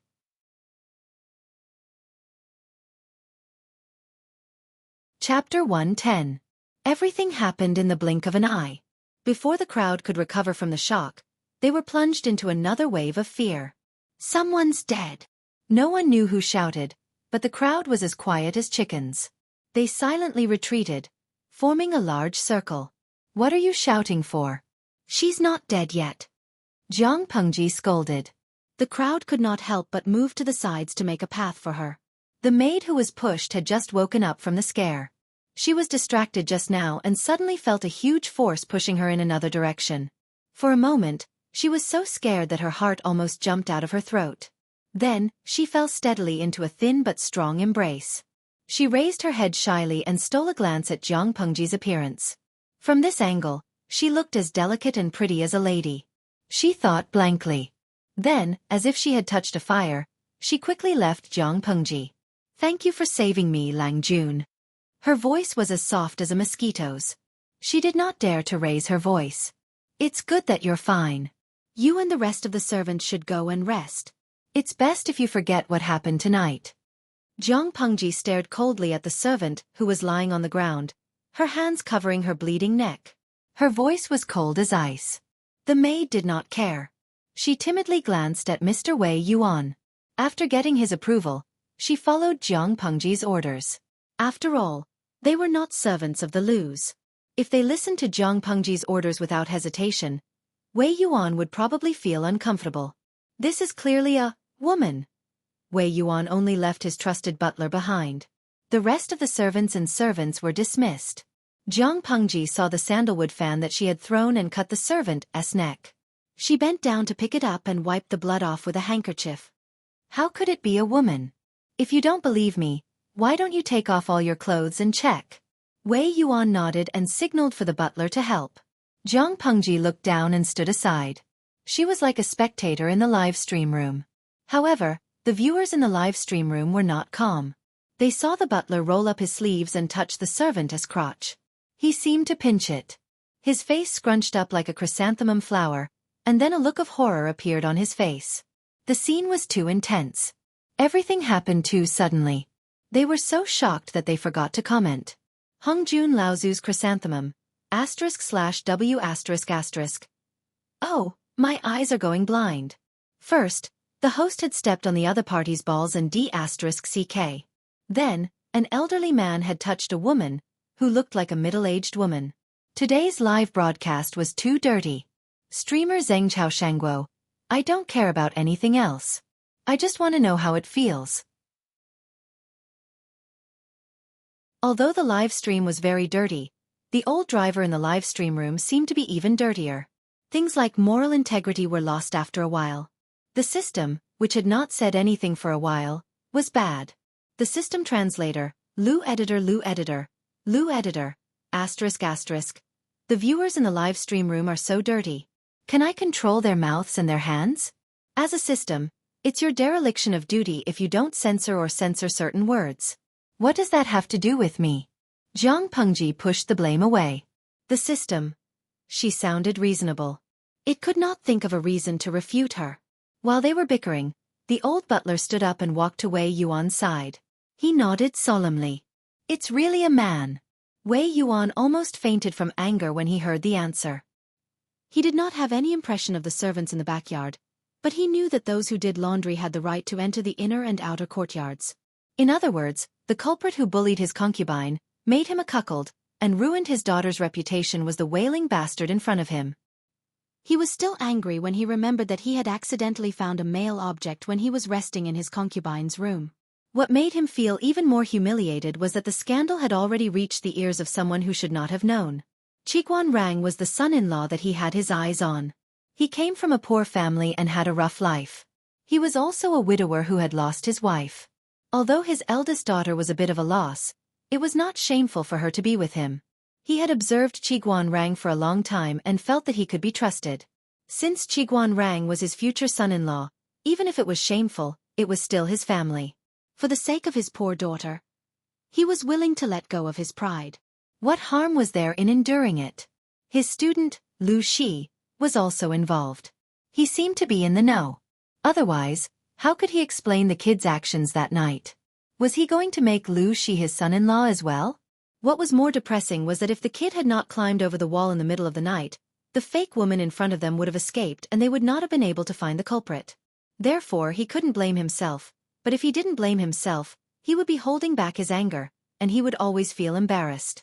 His illustrious reputation had been completely thrown away tonight.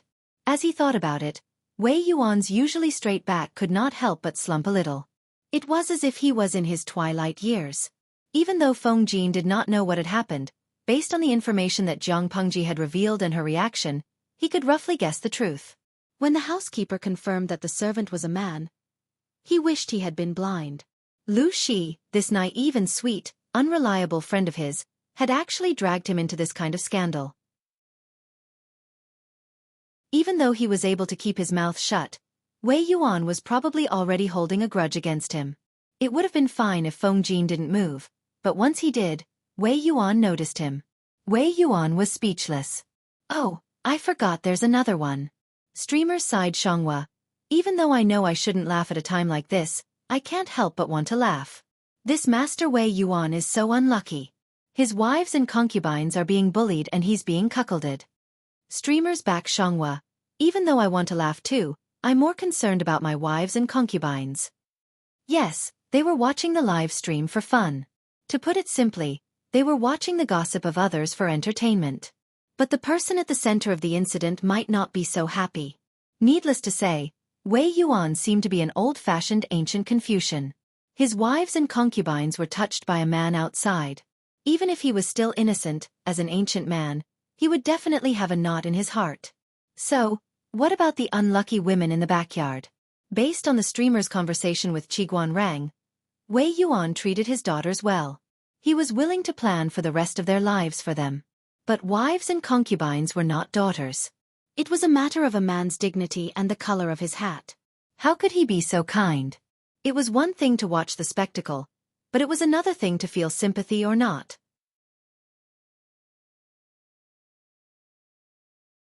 Chapter 111. We provide you with wonderful novels to read. Zhang Pengji looked coldly at the series of comments and countless large donations on the live streaming screen. Most of them hoped that she could help the innocent women who were implicated. She laughed in her heart, but at the same time, she was somewhat silent. It was fun to watch the drama and treat the pain of others as entertainment. But the sympathy and actions they showed after the incident were not completely fake.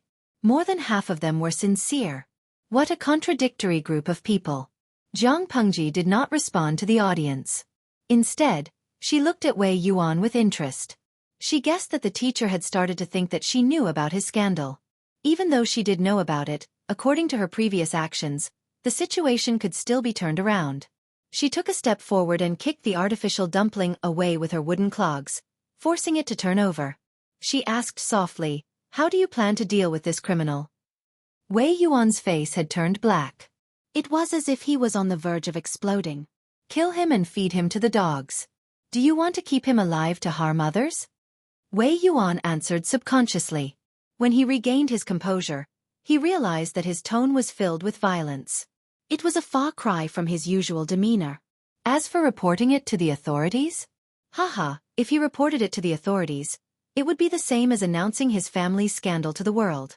He would be too ashamed to live. The servant, who was tied up like a dumpling and gagged, curled up on the ground and whimpered as if she was begging for mercy. Kill him and feed him to the dogs. That's a good idea. Zhang Pengji smiled faintly. Feng Jin and Qiguan Rang, who were beside her, gave her a scrutinizing look. Feng Jin reacted quickly. After witnessing Zhang Pengji's ruthless methods, he did not expect her to be kind. Qiguan Rang, on the other hand, was shocked and curious. Shouldn't a pampered noble son be so indecisive? Shouldn't he be soft-hearted all the time? But this person was different. Not only was he not kind, but he carried a shocking coldness and hostility. However, I came here tonight for this person. Please forgive me, teacher, and let him live for the time being. Zhang Pengji bowed and apologized. Under Wei Yuan's suspicious gaze, she explained, "Tonight, I was having a drink with my father at the Ingchun brothel. I happened to see an old maid bullying a lady in the brothel.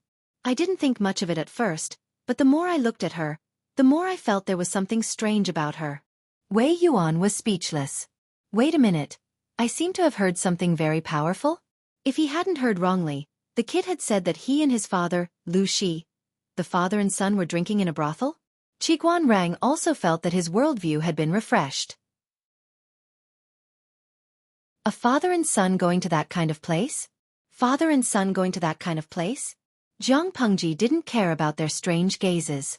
Anyway, Lu Shi would take all the blame. Out of curiosity, I followed them, but I saw a great show of people turning into living beings. After the other party took off his clothes one by one, a gray-haired old woman who was sweeping the floor turned into a man of about 30 years of age with a protruding mouth and monkey cheeks. She had wanted to leave, but she had disturbed them and captured them.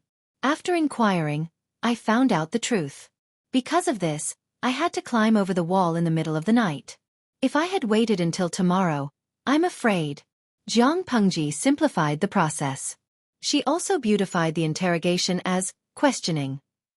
There was nothing bloody about it. Then, she took out a small roll of bamboo slips and presented it to Wei Yuan. Based on what I know, there are more than just these two men who know of this disguise method and blend into the backyard of others. Why do they do it? Maybe they are trying to escape from the authorities. They are probably from Tsang Prefecture's Meng County. They sneaked to Hejian recently. Zhang Pengji said it in a businesslike manner. She was just short of telling Wei Yuan that she had no idea what was going on in his backyard. Of course, this was just an obvious cover. Although it was useless, covering it was better than not covering it. Wei Yuan took the bamboo scroll and looked through it. His face changed from anger to ashen, and then to silence. Although he was silent, the anger in his heart was stronger than before. These vermin. After a long time, Wei Yuan's face turned ashen as he smashed the bamboo scroll in his hand. Zhang Pengji looked down and did not have the slightest intention of picking up the booklet. How is this a proper scroll? It's the great achievements of those guys. On a certain day, they would target a woman or a girl, disguise themselves as a woman, and try to sneak into the family. They would patiently achieve their goal. Not only would they describe the woman's appearance, age, figure, and skin feel, but they would also proudly write down their thoughts after the deed was done. They would also summarize the pros and cons of the operation. Of course, they would also summarize their personal experiences, such as how to silence the victim or how to coax them to have sex with them multiple times. Occasionally, they would mock the man of the house for not being able to satisfy the woman and praise themselves. But that was not the point. The point was the origin of the women. 30% of them were ordinary women from Meng County, Tsang Prefecture, or women who had been widowed for a long time. The other 70% were the concubines of rich merchants and poor families. There were even some unmarried girls who could not escape the clutches of those people. What's more, Wei Yuan even saw some of his acquaintances in the scroll. When he thought of his acquaintances in Meng County, Tsang Prefecture, doing the same thing, he felt anger and sympathy. Fortunately, he did not see the contents of his own backyard. Otherwise, he would not be able to face his students. These people were originally from Meng County, Song Prefecture. They are arrogant and familiar with their methods. It's not the first time they've done this. What a joke. If they were not familiar with it, they would not have been able to write such a concise and comprehensive afterthought.